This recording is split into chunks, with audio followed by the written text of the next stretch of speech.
നമസ്കാരം.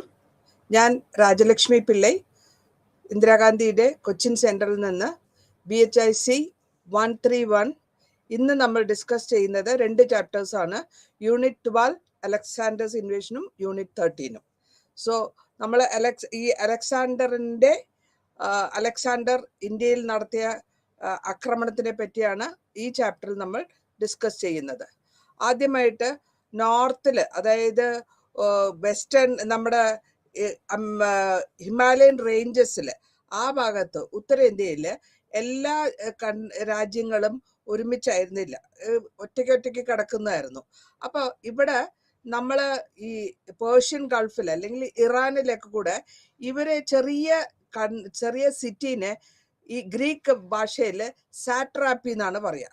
ഈ സാട്രാപ്പി ഓരോ സ്ഥലം അവർ പിടിച്ചടക്കി വന്നിട്ട് ഇന്ത്യയിൽ വന്നപ്പോൾ ഇന്ത്യൻ ഭാഗങ്ങൾ ഗ്രീക്സ് പിടിച്ചടച്ചപ്പോൾ അത് നമ്പർ വന്നിട്ട് 28-ൽ 20ാമത്തെ സാട്രാപ്പിയാണ് ഇന്ത്യ, നോർത്ത് വെസ്റ്റ് ഇന്ത്യ. അപ്പോൾ ഈ ഇന്ത്യയുടെ സാട്രാപ്പി എന്ന് പറയുന്ന ഭാഗങ്ങൾ എവിടെയാന്ന് വെച്ചാൽ സിന്ധു നദീതീരവും പഞ്ചാബിന്റെ ഏരിയയാണ്. അപ്പോൾ ഈ ലാൻഡ് റൂട്ടിൽ കൂടെയാണ് അവർ വരുന്നതും ലാൻഡ് റൂട്ടിൽ കൂടെ തന്നെയാണ് അവർ വന്നിട്ട് അറ്റാക്ക് ചെയ്തിട്ട് അവരുടെ മേൽക്കോയ്മയിൽ ഇവിടെ നമ്മുടെ സ്ഥലം അവരുടെ അധീനത്തിൽ വരുന്നു. ഇന്ത്യയിലുള്ള നമ്മൾ എന്താ ചെയ്തിരുന്ന ആ സമയത്ത് വെച്ചാല് നമ്മളെ പേർഷ്യൻ ആർമിക്ക് ഗ്രീക്കില് ഫൈറ്റ് അല്ലെങ്കിൽ ഗ്രീക്കിന്റെ അവരുടെ യുദ്ധസമയത്ത് നമ്മളുടെ ആർമി, അതായത് നമ്മളുടെ പട്ടാളക്കാരെ അവർ ഉപയോഗിച്ചിരുന്നു. 5ാം സെഞ്ചുറിയിൽ നമ്മുടെ പട്ടാളക്കാരെ ഗ്രീക്കിന് എഗെയിൻസ്റ്റ് ആയിട്ടുള്ള പേർഷ്യൻ ആർമിയില്, ഇറാഖിന്റെ ആർമിയില് നമ്മുടെ ആൾക്കാരെ കൂടെ നമ്മുടെ പട്ടാളത്തിൽ വർക്ക് ചെയ്യുന്നവരെ കൂടെ അവര് ഉപയോഗിച്ചിട്ടാണ് ആ 5ാം നൂറ്റാണ്ടിൽ ഫൈറ്റ് ചെയ്തുകൊണ്ടിരുന്നത്, അല്ലെങ്കിൽ യുദ്ധം ചെയ്തുകൊണ്ടിരുന്നത്. പിന്നെ അലക്സാണ്ടർ വരുന്ന ശേഷമാണ് ഇത് അലക്സാണ്ടറിന്റെ സമയത്ത് ഇതിനെല്ലാം കൂടെ ഒരുമിച്ചായിട്ട് ഇറാനിയൻ എംപയർ എന്നാക്കി പറയുന്നു. ഇതില് എവിടെ നിന്നാണ് നമുക്ക് ഇൻഫർമേഷൻസ്, ഇതിനെ പറ്റിയുള്ള അറിവ് നമുക്ക് എവിടെ നിന്നോ? ആര്യൻ എന്ന് പറഞ്ഞിട്ട് ഏറ്റവും അലക്സാണ്ടറിന്റെ ടൈമിലുള്ള അലക്സാണ്ടറുടെ ആർമിയിൽ അല്ലെങ്കിൽ സോൾജിയർ ആയിട്ട് അല്ലെങ്കിൽ അലക്സാണ്ടറുടെ ഒപ്പം ഉണ്ടായിരുന്ന ഒരു ആളാണ് ആര്യൻ. അപ്പൊ ആര്യൻ അലക്സാണ്ടർക്ക് എല്ലാ കാര്യങ്ങളും പറഞ്ഞു കൊടുക്കുകയും ചെയ്യുന്നുണ്ട്. പുള്ളി ഒരു പുസ്തകം എഴുതിയിട്ടുണ്ട്, ഹിസ്റ്ററി ഓഫ് അലക്സാണ്ടർ എന്ന് പറഞ്ഞ ഒരു പുസ്തകത്തില്. ഈ പുസ്തകത്തില് ഇവരുടെ കാര്യങ്ങളൊക്കെ ആര്യൻ പറഞ്ഞിട്ടുണ്ട്. ടോളമിയുടെയും അരിസ്റ്റോബ്ലസും നിക്കോളസും ഇറാത്തിനസിന്റെ ഒക്കെ കാര്യങ്ങൾ ഈ ആര്യൻസിന്റെ ഈ ബുക്കിൽ വന്നിട്ടുണ്ട്. ഇതൊക്കെ എന്താന്ന് വെച്ചാല് അലക്സാണ്ടറുടെ ആർമിയുടെ കൂടെ അല്ലെങ്കിൽ അലക്സാണ്ടറിന്റെ കൂടെയുള്ള കൂടെ ഒപ്പം ഉണ്ടായിരുന്നവരാണ്. ഈവൻ അവര് ചില സമയത്ത് യുദ്ധത്തിൽ പങ്കെടുത്തിട്ടുമുണ്ട്. ചില സമയത്ത് അവര് അലക്സാണ്ടർക്ക് വേണ്ട അറിവുകൾ, യുദ്ധത്തിന് വേണ്ട ഡിസ്കഷൻസ് അല്ലെങ്കിൽ അറിവുകൾ പകർന്നു കൊടുക്കുന്ന ആൾക്കാരാണ്. ഇതില് ഇവര് ഇന്ത്യക്ക എന്ന് പറഞ്ഞിട്ട് നമ്മുടെ ഇന്ത്യയെ പറ്റിയിട്ടുള്ള മെഗസ്തനിസിന്റെ ബുക്കാണത്. അതിൽ എഴുതിയിട്ടുണ്ട് അലക്സാണ്ടറിന്റെ സൗത്തിൽ അല്ലെങ്കിൽ അലക്സാണ്ടർ തെക്കോഷ്യനില് മുഴുവനും അലക്സാണ്ടറുടെ പടകൾ അല്ലെങ്കിൽ അലക്സാണ്ടറുടെ യുദ്ധക്കപ്പലുകൾ നിറയെ കാണാൻ പറ്റിയിരുന്നു. മാത്രമല്ല അതിൻ്റെയൊക്കെ അർത്ഥം എന്താന്ന് വെച്ചാൽ കടലിൽ കൂടി ഈ പടക്കപ്പലുകൾ വന്ന് ഇന്ത്യയെ ആക്രമിച്ചു, അടക്കി ഭരിച്ചു. അല്ലെങ്കിൽ അലക്സാണ്ടർ ദി ഗ്രേറ്റ് എന്ന് പറയുന്നത് വളരെ ഹിസ്റ്ററിയിൽ വളരെ ഇമ്പോർട്ടൻ്റ് ആയിട്ടുള്ള ഒരു ആളാണ്, നമുക്കത് പഠിക്കാൻ പറ്റും.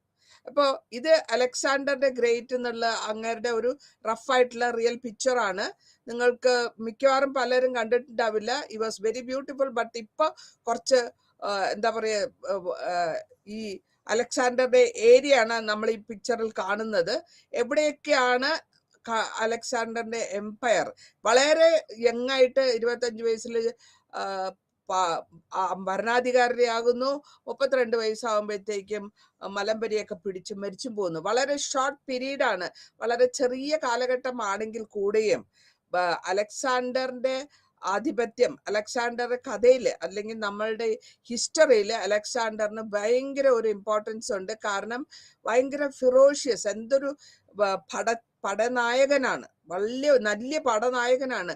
ആ ഒരു യുദ്ധവും അലക്സാണ്ടർ തോറ്റിട്ടില്ല എന്നാണ് ഹിസ്റ്ററിയിൽ പറഞ്ഞിട്ടുള്ളത്. ഏത് വർഷമാണ് ജനിച്ച ജൂലൈ മാസം 355 BC-യിലാണ് ഇങ്ങനെ ജനിക്കുന്നത്. ഫാദർ എന്ന് വെച്ചാല് അച്ഛനാണെങ്കിൽ ഫിലിപ്പ് ടു, കിങ് ഫിലിപ്പ് രാജപുത്രനാണ്. മാസിഡോണിയ ഫിലിപ്പ് രാജാവിന്റെ രണ്ടാമത്തെ രാജാവ് ഫിലിപ്പ് ടുവിന്റെ മകനായിട്ടാണ് അലക്സാണ്ടർ ജനിക്കുന്നത്. ജനിക്കുമ്പോ തന്നെ അങ്ങേരുടെ ഈ ഫിലിപ്പ് എന്താ ചെയ്തു വെച്ചാൽ എല്ലാ ഗ്രീക്ക് അല്ലെങ്കിൽ യവനന്മാർ എന്നാണ് ഗ്രീക്കിനെ പറയാ, അവരെല്ലാം കൂടെ ചേർത്ത് ഒരു ഗ്രൂപ്പ് ആക്കിയിട്ടാണ് 3337 ലീഗ് ഓഫ് കോർണിത്ത് എന്ന് പറയും.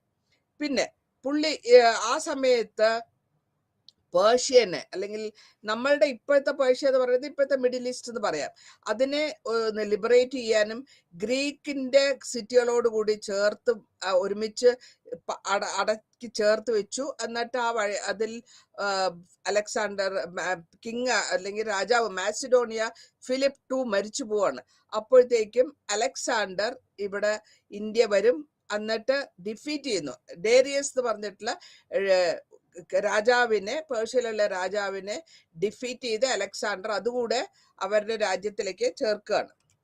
ഇനി അലക്സാണ്ടർ ഏതൊക്കെ സ്ഥലത്തിൽ എന്തൊക്കെയാണ് നടത്തിയിട്ടുള്ളത്? ഇൻവേഷൻ എന്ന് പറയുമ്പോഴത്തേക്കും അറ്റാക്ക് എന്ന് പറയാം. അലക്സാണ്ടറിന്റെ കാര്യം എന്താ വെച്ചാൽ വളരെ അംബീഷ്യസ് ആയിരുന്നു. അംബീഷൻ എന്ന് വെച്ചാൽ നമ്മളെ സാധാരണ ആൾക്കാരോട് പറയും, നീ എന്താ അലക്സാണ്ടർമാരി എല്ലാം ലോകം മുഴുവൻ പിടിച്ചടക്കാൻ പോണുണ്ടോ എന്ന് പറഞ്ഞിട്ട് സാധാരണ ഒരു കളിയാക്കലായിട്ട് നമ്മൾ ഉപയോഗിക്കാറുണ്ട്. ആരെങ്കിലും അത്യാഗ്രഹം കാണിക്കുമ്പോൾ പറയും, നിങ്ങൾ എന്താ അലക്സാണ്ടർമാരി ലോകം മുഴുവൻ പിടിച്ചടക്കാൻ പോവാണോ എന്നൊക്കെ ചോദിക്കാറുണ്ട് സാധാരണ ജീവിതത്തിൽ. അപ്പോൾ അതിന്റെ അർത്ഥം പുള്ളി എപ്പോഴും ആക്റ്റീവാണ്, അല്ലെങ്കിൽ വളരെ ചുറുചുറുപ്പുള്ള ഒരു യോദ്ധാവാണ്. യോദ്ധാവ് മാത്രമല്ല, ഒരു ലീഡർ കൂടിയാണ്, നല്ലൊരു ലീഡറാണ്. ആ നല്ല ലീഡർഷിപ്പിന്റെ കാരണം കൊണ്ടാണ് ഇത്രത്തോളം ഇൻഡസ് വരെ, വളരെ താഴെ ഇൻഡസ് മാർച്ച് ചെയ്തിട്ട് അവർ ഇൻഡസ് ടാക്സില വരെ വന്നിട്ടുണ്ട്. ഈ രണ്ട് ആർമികളും, ഇന്ത്യയിലുള്ളവരും ഇന്ത്യയിലത്തെ രാജാക്കന്മാരുടെ ആർമികളും അലക്സാണ്ടറിന്റെ ആർമികളും അവര് മീറ്റ് ചെയ്യുന്നത് ഇൻഡസിലാണ്. ഇൻഡസ് റിവർ നമ്മൾ സിന്ധു നദീ തീരത്ത് വെച്ചിട്ട്. അപ്പോൾ ഇങ്ങനെ ഫൈറ്റ് ചെയ്ത് ഭയങ്കരമായ യുദ്ധം നടത്തി യുദ്ധത്തിലുള്ളവരെ എതിർ രാജാവിനെ തോൽപ്പിച്ച് അതിനെ അവരുടെ രാജ്യത്തിനെ കൂടെ നമ്മുടെ അങ്ങേരുടെ അലക്സാണ്ടറുടെ രാജ്യത്തിലേക്ക് ചേർത്ത് അതിനെ ഒരു റിപ്പബ്ലിക് ആക്കി, അല്ലെങ്കിൽ അവരുടെ കണ്ടീഷൻ അല്ലെങ്കിൽ അവരുടെ ആധിപത്യം സ്ഥാപിച്ചെടുത്തു. എന്നിട്ട് ഈ സ്ഥാപനം കൊണ്ടാണ് പോറസിന്റെ കഥ നിങ്ങളെല്ലാം ചെറിയ ക്ലാസ്സിൽ പഠിച്ചിട്ടുണ്ടാവും. അലക്സാണ്ടറിന്റെ പോറസ് വന്നിട്ട് ഒരു കാരണവശാലും ഞാൻ അടങ്ങി കൊടുക്കില്ല എന്നുള്ള ലെവലിൽ നിൽക്കുമ്പോൾ അലക്സാണ്ടറെ അറ്റാക്ക് ചെയ്തിട്ട് അല്ലെങ്കിൽ അവരുടെ പോറസിന്റെ രാജ്യത്തെത്തി പിടിച്ചു കെട്ടി കൊണ്ടുവരും പോറസിനെ. അപ്പോൾ പോറസിനോട് ചോദിക്കും, എന്തെങ്കിലും നിനക്ക് പറയാനുണ്ടോ? അപ്പോൾ രാജാവ് അലക്സാണ്ടർ പറയും, അലക്സാണ്ടറോട് പോറസ് പറയും, ഒരു രാജാവ് വേറൊരു രാജാവിനെ എങ്ങനെ ട്രീറ്റ് ചെയ്യും അതുമാതിരി നീ എന്നെ ട്രീറ്റ് ചെയ്യണം എന്ന് പറഞ്ഞു.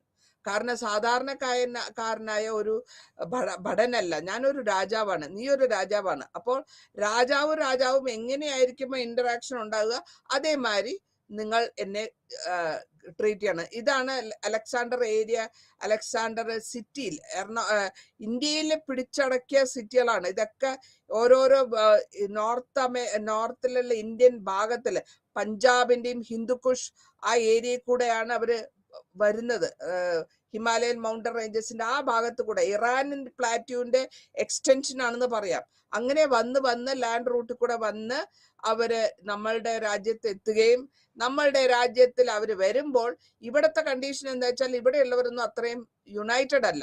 എല്ലാവരും പരസ്പരം വഴക്കടിച്ചുകൊണ്ടിരിക്കുന്ന അല്ലെങ്കിൽ പരസ്പരം തല്ലിക്കൊണ്ടിരിക്കുന്ന ഒരു കാലഘട്ടമാണ്. അപ്പോൾ അലക്സാണ്ടറിന്റെ വരവും അലക്സാണ്ടറിന്റെ ആർമിയും അലക്സാണ്ടർക്ക് വളരെ സൗകര്യമായിട്ട് ഇന്ത്യയിലുള്ള രാജാക്കന്മാരെ അടിച്ചമർത്താൻ പറ്റി. കാരണം പുള്ളി പട്യാല, ടാക്സില, ഇവിടെ ഖാന്ധാര റീജിയൻ മുഴുവൻ വന്നിട്ടുണ്ട്. കംപ്ലീറ്റ് കുറെ ഏരിയകൾ മുഴുവനും അങ്ങരുടെ കൺട്രോളിൽ പോയത് കാരണം ഇവിടെ ഉള്ളവര് നമ്മുടെ രാജാക്കന്മാർക്കുള്ള നമ്മുടെ രാജാക്കന്മാരിൽ യൂണിറ്റി ഉണ്ടായിരുന്നില്ല, അല്ലെങ്കിൽ സ്വരുമ ഉണ്ടായിരുന്നില്ല. പരസ്പരം തല്ലിക്കൊണ്ടിരിക്കുമ്പോൾ പുറത്തുനിന്ന് വരുന്ന ഒരാൾക്ക് എളുപ്പം നമ്മളെ കീഴ്പ്പെടുത്താൻ പറ്റും. ഇത് ഈ കാരണമാണ് ഞാനിപ്പോ പറഞ്ഞത്. പോറസിന്റെ സമ്മതമില്ലാണ്ട്, പോറസിന് ഇഷ്ടമായിരുന്നില്ല, അല്ലെങ്കിൽ പോറസ് അലക്സാണ്ടറുടെ മുമ്പിൽ തല കുലിക്കാൻ താല്പര്യപ്പെട്ടില്ല. പിന്നത്തെ കാര്യം എന്ന് പറയുന്നത്, അവിടുത്തെ ആ സമയത്ത് കുറെ മാസങ്ങളായിട്ട് ഇവരിങ്ങനെ വന്നുകൊണ്ടിരിക്കുകയാണ് അലക്സാണ്ടറുടെ ആർമി. വന്ന് വരുമ്പോഴത്തേക്കും ഒരു ഇവിടത്തെ കണ്ടീഷൻ, അതായത് നമ്മൾ വെതർ കണ്ടീഷൻ എന്ന് പറയുമ്പോൾ എന്താന്ന് വെച്ചാൽ, ഇവിടെ അവർക്ക് മഴ, വെയില്, അല്ലെങ്കിൽ മാസങ്ങളായിട്ടുള്ള ആർമികൾ ട്രാവൽ ചെയ്ത് വരികയാണ്. അപ്പോഴത്തേക്കും അവിടെ അവർക്ക് റിവർ ജലം ക്രോസ് ചെയ്ത് കഴിഞ്ഞപ്പോഴത്തേക്കും അവർ ടയേർഡ് ആകാൻ തുടങ്ങി. ഈ പോറസിന്റെ ധൈര്യം കണ്ടിട്ട് അലക്സാണ്ടർക്ക് ഭയങ്കര ഇഷ്ടപ്പെട്ടു, അല്ലെങ്കിൽ ഒരു റെസ്പെക്ട് കൂടുതലായിട്ട് കൊടുത്തിട്ട് അപ്പോൾ അങ്ങേരുടെ രാജ്യത്തിനെ തിരിച്ചേൽപ്പിക്കുകയാണ്. അത് മാത്രമല്ല, തിരിച്ചേൽപ്പിക്കുകയും മാത്രമല്ല, അങ്ങേരുടെ ഫ്രണ്ട്ഷിപ്പും ഉണ്ടാവും. ഫ്രണ്ട്ഷിപ്പ്, പോറസും അലക്സാണ്ടറും ഫ്രണ്ട്ഷിപ്പ് ആക്കി 2 സിറ്റീസ് ആണ് ഇവിടെ ഉണ്ടാക്കുന്നത്, നിക്കാഷ്യ, ബുക്കാച്ചിയ. ഇതെന്താന്ന് വെച്ചാല്, ഇത് ഇവരുടെ ബുക്കാപ്പിയ എന്ന് പറയുന്നത് അങ്ങേരുടെ അലക്സാണ്ടറിന്റെ ഒരു കുതിര മരിച്ചുപോയി യുദ്ധത്തില്. ആ കുതിരയുടെ പേരിലാണ് ഒരു സിറ്റി ഉണ്ടാക്കിയത്. ഇത് മാത്രമല്ലാണ്ട് അലക്സാണ്ടറിന്റെ വിജയം, അലക്സാണ്ടറുടെ വിക്ടറി, ഇന്ത്യയിൽ നടന്ന വിക്ടറിക്കൊക്കെ കോയിൻസ് ഉണ്ടാക്കിയിട്ടുണ്ട്. ഇവിടെ കോയിൻസ് ഇഷ്യൂ ചെയ്തു, അല്ലെങ്കിൽ അടിച്ച കോയിൻസിന്, നാണയത്തിന്റെ തന്റെ വിക്ടറി, തന്റെ ജയത്തിനെ ഒരു നാണയ രൂപത്തിലാക്കി ഇഷ്യൂ ചെയ്തു അലക്സാണ്ടർ. കാരണം ഇതൊക്കെ മെമ്മറബിൾ ആയിട്ട്, വളരെ സൂക്ഷിക്കാനും ജീവിതത്തിൽ ഓർക്കാനും വേണ്ടിയിട്ട് അതിനെങ്ങനെ കോയിൻ ഇഷ്യൂ ചെയ്യുന്നു. ഈ കോയിനൊക്കെ പഞ്ച് കോയിൻ എന്നും പറയും. ഇനി അലക്സാണ്ടറുടെ മരണം എന്ന് പറയുന്നത് വളരെ വിചിത്രമായ ഒരു കാര്യമാണ്. കാരണം അലക്സാണ്ടർ ഇത്രയും വളരെ യോദ്ധാവായിട്ടുള്ള മനുഷ്യൻ എത്ര പെട്ടെന്നും 32 വയസ്സിലാണ് മരിച്ചു പോകുന്നത്. 32 വയസ്സിൽ മരിക്കുക എന്ന് പറയുന്നത് തന്നെ പ്രൈം യൂത്ത് ആണ്. ഒരാളുടെ നല്ല പ്രായമാണത്, ഒരു മെയിൽ ആളുടെ അല്ലെങ്കിൽ പുരുഷന്റെ നല്ല പ്രായമാണ്. അപ്പോൾ പെട്ടെന്ന് ഇങ്ങനെ മരിച്ചു പോകുന്നു. അതിപ്പോഴും നമുക്ക് സ്ഥിരമായിട്ട് എന്തുകൊണ്ടാണെന്ന് നമുക്ക് പറയാൻ പറ്റുന്നില്ല. മലേറിയ ആണെന്ന് പറയുന്നു, ഫീവർ ആണെന്ന് പറയുന്നു, അല്ലെങ്കിൽ പോയിസൺ കൊടുത്തിട്ടുണ്ട് എന്ന് പറയുന്നു. പല തിയറീസ് ആണ് ഇങ്ങയുടെ പ്രിമച്വർ ഡെത്ത് എന്ന് പറയാം. നേരത്തെയുള്ള മരണത്തിനെ ആൾക്കാർ പല വിധത്തിൽ പറഞ്ഞിട്ടുണ്ട്. കാരണം ഈ മനുഷ്യൻ, അല്ലെങ്കിൽ അലക്സാണ്ടർ, ഇത്രത്തോളം കാര്യമായിട്ട് ഓരോ സ്ഥലങ്ങളും പിടിച്ചടക്കുന്നു. ഓരോ യുദ്ധത്തിലും പുള്ളി തോറ്റിട്ടില്ല. തോൽക്കാണ്ട് ഇങ്ങനെ ഓരോ യുദ്ധം ജയിച്ചു വരുമ്പോൾ നാച്ചുറലായിട്ട് മനുഷ്യ ജന്മമാണ്, മനുഷ്യന് ഒരു മനസ്സിലൊരു വിരോധം ഉണ്ടാകാൻ ചാൻസസ് ഉണ്ടാവാം. അതുകൊണ്ട് വേണമെങ്കിൽ പോയിസൺ കൊടുത്തിട്ടുണ്ടാവും. അല്ലെങ്കിൽ ഇത്രയും ടയറിങ് ആയിട്ട്, അല്ലെങ്കിൽ റെസ്റ്റ് ഇല്ലാണ്ട് യുദ്ധത്തിന് പോയിക്കൊണ്ടിരിക്കുന്നു. ഓരോ സ്ഥലത്തു നിന്ന് മാറി ഓരോ സ്ഥലത്തു നിന്ന് അടുത്ത സ്ഥലത്തിലേക്ക് പോകുന്നു. അപ്പോൾ അവിടെ ക്ലൈമറ്റിന്റെ ചേഞ്ചസ് കാരണം ഫീവർ വരാം.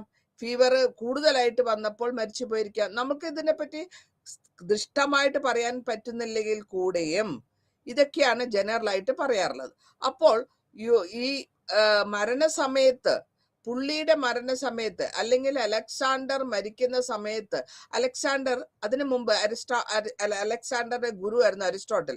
അപ്പോൾ അങ്ങേര് അവിടെ വെച്ച് പഠന സമയത്ത്, ഗ്രീക്കിൽ പഠിക്കുന്ന സമയത്ത് ഈ ഇന്ത്യയിലുള്ള സന്യാസിമാരെ പറ്റി കേട്ടിട്ടുണ്ട്. ഈ സന്യാസിമാരിൽ ഗുരുക്കരായുള്ള സന്യാസിമാരെ കണ്ടിട്ടുണ്ടെങ്കിൽ കൊണ്ടുവരണമെന്ന് പറഞ്ഞിരുന്നു. അപ്പോ ആ കൊണ്ടുവരുന്ന സമയത്ത്, അല്ലെങ്കിൽ അലക്സാണ്ടർ ഇങ്ങനെ പിടിച്ചടക്കി ആ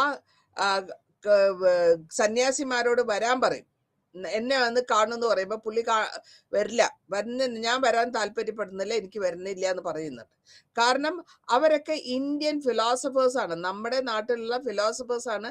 നമ്മുടെ നാട്ടിൽ, അല്ലെങ്കിൽ ഇന്ത്യ രാജ്യത്ത് വളരെ കറക്റ്റ് ആയിട്ടുള്ള സ്പിരിച്വൽ, അല്ലെങ്കിൽ ആത്മീയമായിട്ട് നമ്മൾ വളരെ ഉയർന്ന ലെവലിൽ നിൽക്കുന്ന സമയമാണ്. അപ്പോൾ അവർ ഇതിന്റെ ഇടയിൽ പറയുന്ന കഥയാണ് ഞാനിത്. കാരണം വരില്ല, അപ്പൊ വരാണ്ടിരിക്കുമ്പോ പിടിച്ചു കൊണ്ടുവരുമ്പോ അലക്സാണ്ടർ പോയി അവങ്ങനെ കാണും.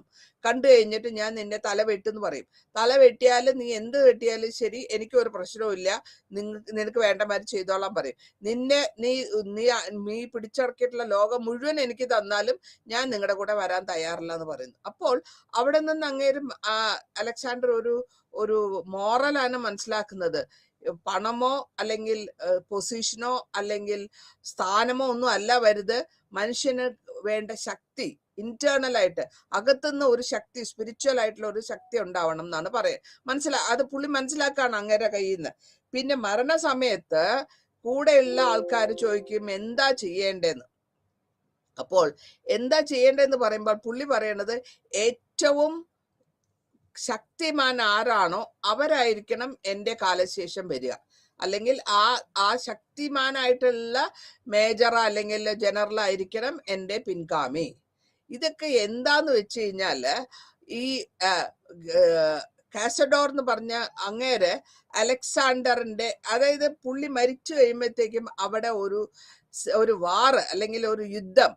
കാരണം പിൻഗാമികൾ ആരും പാടില്ല എന്നുള്ളത് നമ്മൾ മുഗൾ ഡൈനാസ്റ്റി ടൈമില് ഇതേമാതിരി പഠിക്കുന്നുണ്ട്. അപ്പോൾ അടുത്ത തലമുറക്കാർ പാടില്ല എന്നുള്ളതിന് കാരണം അങ്ങനെ കസാൻഡർ ചെയ്യുന്നു, അലക്സാണ്ടറിന്റെ ഭാര്യനെയും കുട്ടീനെയും മദറിനെയൊക്കെ കൊല്ലുകയാണ്. എന്തിനാന്ന് വെച്ചാൽ ഇനി ആ കുടുംബത്തിൽ നിന്ന് ആരും വേണ്ട. അപ്പൊ അങ്ങനെ എക്സ്പാൻഷൻ ചെയ്താണ് ഇവര് ഈ ഗ്രീക്ക് കൾച്ചർ ഇവിടെ കൊണ്ടുവന്ന് ആ പീരീഡിനെ നമ്മൾ ഗ്രീക്ക് ഹിസ്റ്ററിയിൽ പറയുന്നത് ഹെലനിസ്റ്റിക് പീരീഡ് എന്നാണ്. ഇനി അലക്സാണ്ടർ ആ സമയത്ത് പറഞ്ഞ കോട്ടാണ് ഞാനിവിടെ പറഞ്ഞിരിക്കുന്നത്. ആ കോട്ടിൽ കൂടി പറയുന്നത്, എനിക്ക് വേണ്ടിയിട്ട് നിങ്ങൾ ഒന്നും ഉണ്ടാക്കാൻ പാടില്ല, പക്ഷെ എൻ്റെ കൈ രണ്ടും പുറത്തിട്ടിരിക്കണം. കാരണം ഇതിൽ എന്താ പുള്ളി പറയുന്ന വെച്ചാൽ ഇത് ലാസ്റ്റ് വിഷാണ്. അലക്സാണ്ടറിന്റെ അവസാന മരിക്കാൻ കിടക്കുന്ന സമയത്തുള്ള ആഗ്രഹം എന്താന്ന് ചോദിച്ചു. അപ്പൊ അലക്സാണ്ടർ പറയും, എൻ്റെ ബോഡി ക്യാരി ചെയ്തുകൊണ്ട് പോകേണ്ടത് എന്നെ നോക്കിയ ഡോക്ടേഴ്സാണ്. കാരണം ഇനി എത്ര വലിയ ഡോക്ടേഴ്സ് നോക്കിയാലും, എത്ര വലിയ ഫിസിഷ്യൻസ് നോക്കിയാലും, എത്ര ടോപ്പ് ഏറ്റവും നന്നായിട്ടുള്ള 10 ഡോക്ടേഴ്സ് നോക്കിയാലും ആർക്കും ഒരാളുടെയും മരണത്തിനെ നിർത്താൻ പറ്റില്ല. അത് ഒരു ജനനമുണ്ടെങ്കിൽ മരണമുണ്ട്. ഇത് ഈ നോളജ് ഒക്കെ ഗെയിൻ ചെയ്തത് നമ്മുടെ കൃഷിയിൽ നിന്നാണ്. ഇന്ത്യയിൽ വന്നപ്പോൾ നേരിട്ട് സംസാരിക്കുകയൊക്കെ ചെയ്തല്ല, കൃഷിയിൽ നിന്നാണ്. പിന്നെ പറയും, എന്നെ കൊണ്ടുപോകുന്ന വഴിയിലൊക്കെ നിങ്ങള് സ്വർണങ്ങളും ഇതൊക്കെ ഇട്ടിരിക്കണം, പ്രഷ്യസ് സ്റ്റോൺസ് ഒക്കെ എടുക്കണം, എറിഞ്ഞെറിഞ്ഞ് കൊണ്ടുപോകണം. അതെന്താന്ന് വെച്ച് കഴിഞ്ഞാൽ അതിന്റെ അർത്ഥം എന്താന്ന് വെച്ചാല് നമ്മളെ എന്ത് സമ്പാദിച്ചാലും, നമ്മൾ എന്തൊക്കെ തന്നെ ഭൂമിയിൽ ഇരിക്കുമ്പോൾ സമ്പാദിച്ചാലും മരണസമയത്ത് നമ്മൾ ഒന്നും കൊണ്ടുപോകാൻ പോണില്ല, എല്ലാം ഇവിടെ തന്നെ ഇട്ടിട്ട് പോണം. പിന്നെ മൂന്നാമത്തെ വിഷയം എന്താന്ന് വെച്ചാല് എൻ്റെ 2 കൈയും പുറത്തിട്ടിരിക്കണം, കോഫിന്റെ പുറത്ത്, എന്നിട്ട് അടയ്ക്കണം. അതിനെന്താന്ന് ചോദിക്കുമ്പോഴത്തേക്കും ഞാൻ വരുമ്പോഴും നമ്മളൊന്നും കൊണ്ടുവന്നിട്ടില്ല, തിരിച്ചു പോകുമ്പോഴും ഒന്നും നമ്മൾ കൊണ്ടുപോകുന്നില്ല. അതിന്റെ മോറലാണ് അവിടെ പറഞ്ഞ് കാണിച്ചു വരുന്നത്. നമ്മുടെ കൈ പുറത്തിട്ട് കോഫിനെ അടച്ചിട്ടാണ് അലക്സാണ്ടറിന്റെ ബോഡി കൊണ്ടുപോകുന്നത്. ഇപ്പോ ഇതിൽ നിന്ന് നമ്മൾ എന്താ മനസ്സിലാക്കേണ്ടത്? എത്രത്തോളം ആത്മീയത നമ്മളുടെ ആൾക്കാരെ അല്ലെങ്കിൽ നമ്മളുടെ സന്യാസിമാരുടെ ആ ഐഡിയ. പിന്നെ അത് മാത്രമല്ല, ആ സന്യാസി പറഞ്ഞു അങ്ങേരോട്, ഞാൻ തന്നെ ബാബിലോണിയയിൽ കാണും, മാസിഡോണിയ എന്നുള്ള ബാബിലോണിയയിൽ കാണും എന്നൊക്കെ പറയുന്നുണ്ട്. അപ്പൊ ഇതിന്റെയൊക്കെ അർത്ഥം എന്താ വെച്ചാല് മുൻകൂട്ടി കാണാനുള്ള ഒരു പവർ അല്ലെങ്കിൽ ഒരു ആത്മീയത നമ്മുടെ സന്യാസിമാർക്ക് ഉണ്ടായിരുന്നു, അല്ലെ സേജസിന് ഉണ്ടായിരുന്നു എന്നാണ്. ഇനി ആര്യൻസിന്റെ ഇന്ത്യക്ക് എന്ന് പറയുന്നത്, ആര്യൻ എന്ന് പറയുന്നത് അലക്സാണ്ടറിനെ ഒരു വഴികാട്ടി എന്ന് പറയാം, അല്ലെങ്കിൽ ഒരു ചരിത്രകാരൻ എന്ന് പറയാം, ഒരു സോൾജർ, ഒരു യോദ്ധാവ് എന്ന് പറയാം. ഒപ്പമുണ്ട്, അങ്ങേരുടെ ഒപ്പമുണ്ട് ആര്യൻ. അപ്പൊ ആര്യൻ ഇന്ത്യയിൽ അങ്ങേരുടെ കൂടെ വരുമ്പോൾ ഇവിടെ വന്ന് കണ്ട് കേട്ട് മനസ്സിലാക്കി ഇന്ത്യയിലത്തെ ചരിത്രങ്ങളെ പറ്റി ഒരു ഐക്കോണിക് ലെവലില് എഴുതുന്നുണ്ട്. ഇതിൽ എഴുതുമ്പോൾ മുഴുവനും എന്തൊക്കെ സ്റ്റാച്യൂസ് ഇവിടെ കണ്ടു, എന്തൊക്കെ പോർട്രേറ്റ്സ് കണ്ടു, എന്തൊക്കെ കാർട്ടൂൺസ് ഉണ്ടായിരുന്നു, എല്ലാത്തിൻ്റെയും കാര്യങ്ങൾ വളരെ ക്ലിയർ ആയിട്ട് ആര്യൻസ് ആ ബുക്കിൽ, ആര്യന്റെ ഇൻഡിക എന്ന് പറഞ്ഞ ബുക്കിൽ എഴുതിയിട്ടുണ്ട്. കാരണം അതിന് പ്രത്യേകമായിട്ട് ഒരു സൈൻ ലാംഗ്വേജ് ആണ്, സിംബോളിക് ആയിട്ട് ഒരു ചിത്രമായിട്ടുള്ള ഒരു ലാംഗ്വേജിലാണ് പുള്ളി എഴുതിയിട്ടുള്ളത്. ഇനി ഇതിന്റെ അകത്ത് എന്തൊക്കെയാണ് നോക്കിയാല് 3 ഭാഗമായിട്ട് നമ്മൾ വിഭജിച്ചിട്ടുണ്ട് ഇൻഡിക. ആദ്യത്തെ ഭാഗത്തിൽ മെഗസ്തനീസ് ഇന്ത്യയിൽ വന്നപ്പോൾ ഇന്ത്യയുടെ കണ്ടീഷനെ പറ്റിയുള്ള ഡിസ്ക്രിപ്ഷൻ ആണ് അവിടെ കൊടുത്തിട്ടുള്ളത്. രണ്ടാമത്തെ ഭാഗത്തിൽ നെർക്കൂസിന്റെ ജേർണി, അല്ലെങ്കിൽ നെർക്കൂസ് ഇൻഡസ് സിന്ധു നദീ തീരത്തിൽ വരുന്നതും അവിടെ നടക്കുന്നതുമായിട്ടുള്ള കാര്യങ്ങളാണ് രണ്ടാമത്തെ അതാ 3 പാർട്ടായിട്ടാണ് എഴുതിയിരിക്കുന്നത്. അതിലാണ് രണ്ടാമത്തെ പാർട്ടിൽ നെർക്കൂസിന്റെ ഹിന്ദു നമ്മുടെ ഇൻഡസ് റിവറിന്റെ അല്ലെങ്കിൽ സിന്ധു നദീ തീരത്ത് വരുന്ന കാര്യങ്ങളൊക്കെയാണ് പറയുന്നത്. മൂന്നാമത്തെ ഭാഗത്തിൽ എന്താന്ന് വെച്ചാൽ ഏതൊക്കെ സൗത്തിലല്ല അല്ലെങ്കിൽ ഏതൊക്കെ കൺട്രികളിൽ ഇവിടെ നമ്മുടെ എന്തുകൊണ്ടാണ് ഇവിടെ അവർക്ക് വരാൻ പറ്റാതെ, അതായത് നമ്മൾക്കൊരു ഒരു ഒരു പെർട്ടിക്കുലർ സിറ്റുവേഷൻ കഴിയുമ്പോഴത്തേക്ക് അവര് സദേൺ സൈഡിലേക്ക് സൗത്തിലേക്ക് വരുന്നില്ല. എന്തുകൊണ്ട് വരുന്നില്ല എന്ന് ചോദിച്ചു കഴിഞ്ഞാൽ അത് പല കാര്യങ്ങളുണ്ട്. ചൂട് കൊണ്ടായിരിക്കാം, അല്ലെങ്കിൽ അവരുടെ ആർമിക്കാർ തളർന്നത് കൊണ്ടായിരിക്കാം, അല്ലെങ്കിൽ മാസങ്ങളോളം അവര് ആർമി ഇങ്ങനെ ഓരോ സ്ഥലം മാറി മാറി മാറി ഫൈറ്റിന് പോയത് കൊണ്ടായിരിക്കാം. അതുകൊണ്ട് അത് വരാൻ അവര് ഈ അലക്സാണ്ടറിന്റെ സോൾജേഴ്സ് റെഫ്യൂസ് ചെയ്തു, വരാൻ താല്പര്യപ്പെട്ടില്ല. അവര് ഞങ്ങൾ ഇനി യുദ്ധം ചെയ്യില്ല എന്ന് പറഞ്ഞിരുന്നത് കൊണ്ടാണ് അത് വരാൻ സാധിക്കാണ്ട് പോയത്.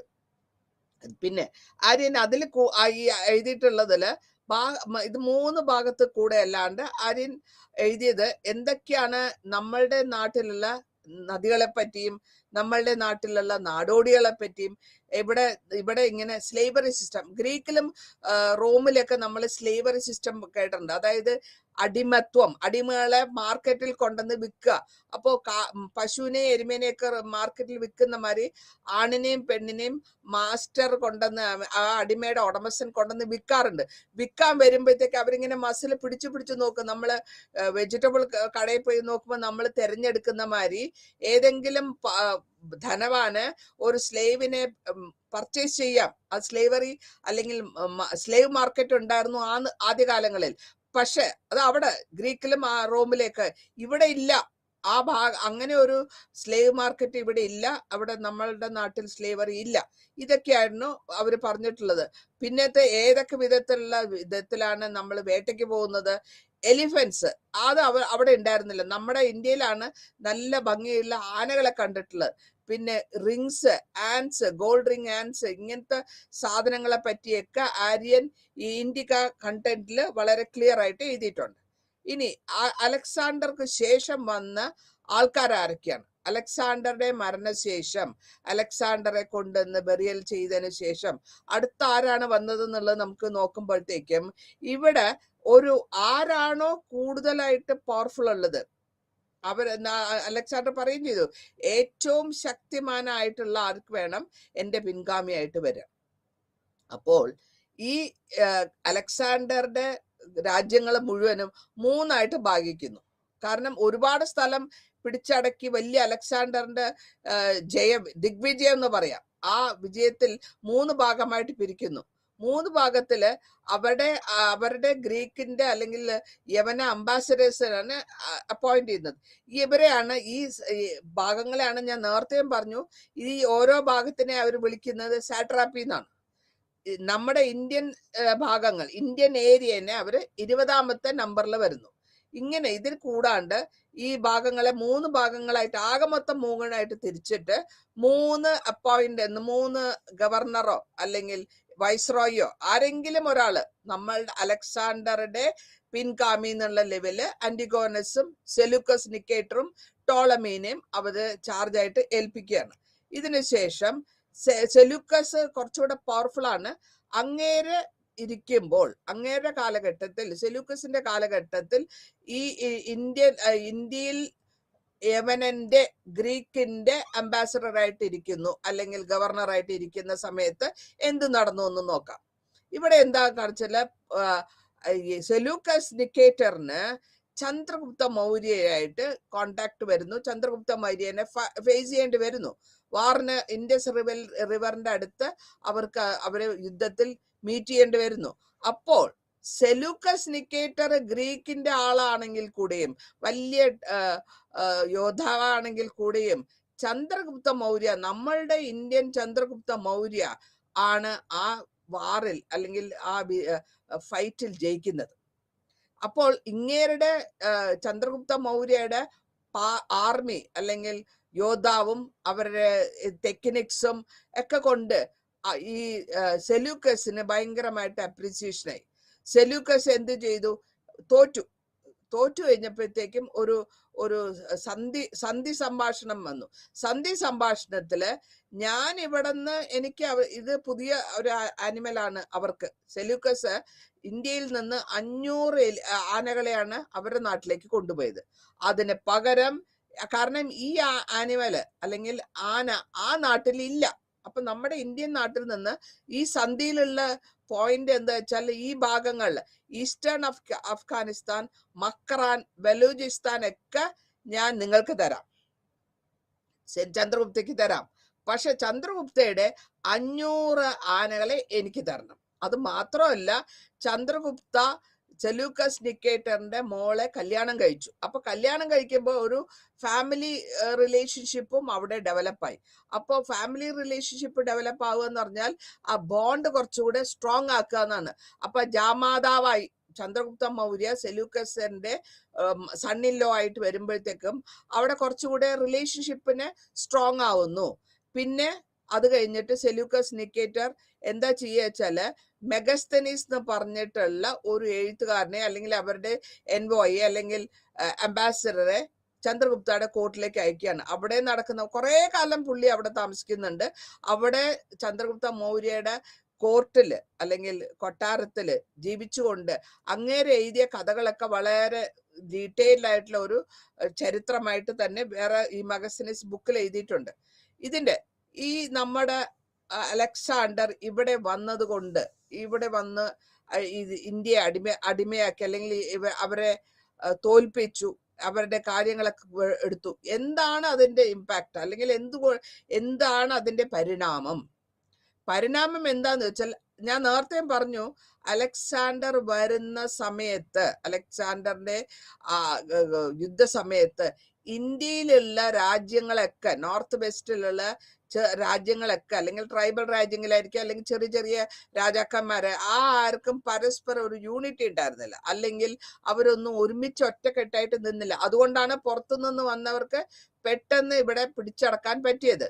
എന്നിട്ട് അത് കാരണം ഈ അലക്സാണ്ടർ വന്ന് അടിമയായി വന്നു, കണ്ടു, കീഴടക്കി എന്നുള്ള മട്ടില് വന്ന ശേഷം ഇതെല്ലാം കൂടെ ഒരുമിച്ച് ഒരു വലിയൊരു യൂണിറ്റ് മാതിരി ആക്കി കൺസോൾട്ടേഷൻ ചെയ്തു, അല്ലെങ്കിൽ എല്ലാത്തിനും ഒരുമിച്ച് ഒരു വലിയ ഘടകമാക്കി മാറ്റി.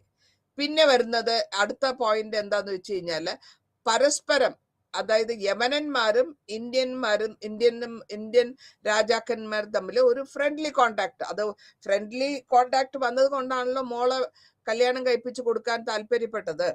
അങ്ങനെ ഒരു കോണ്ടാക്ട്, മാട്രിമോണിയൽ കോണ്ടാക്റ്റിലും ഫ്രണ്ട്ലി കോണ്ടാക്ട്സും അവർ ഡെവലപ്പ് ചെയ്തെടുത്തു.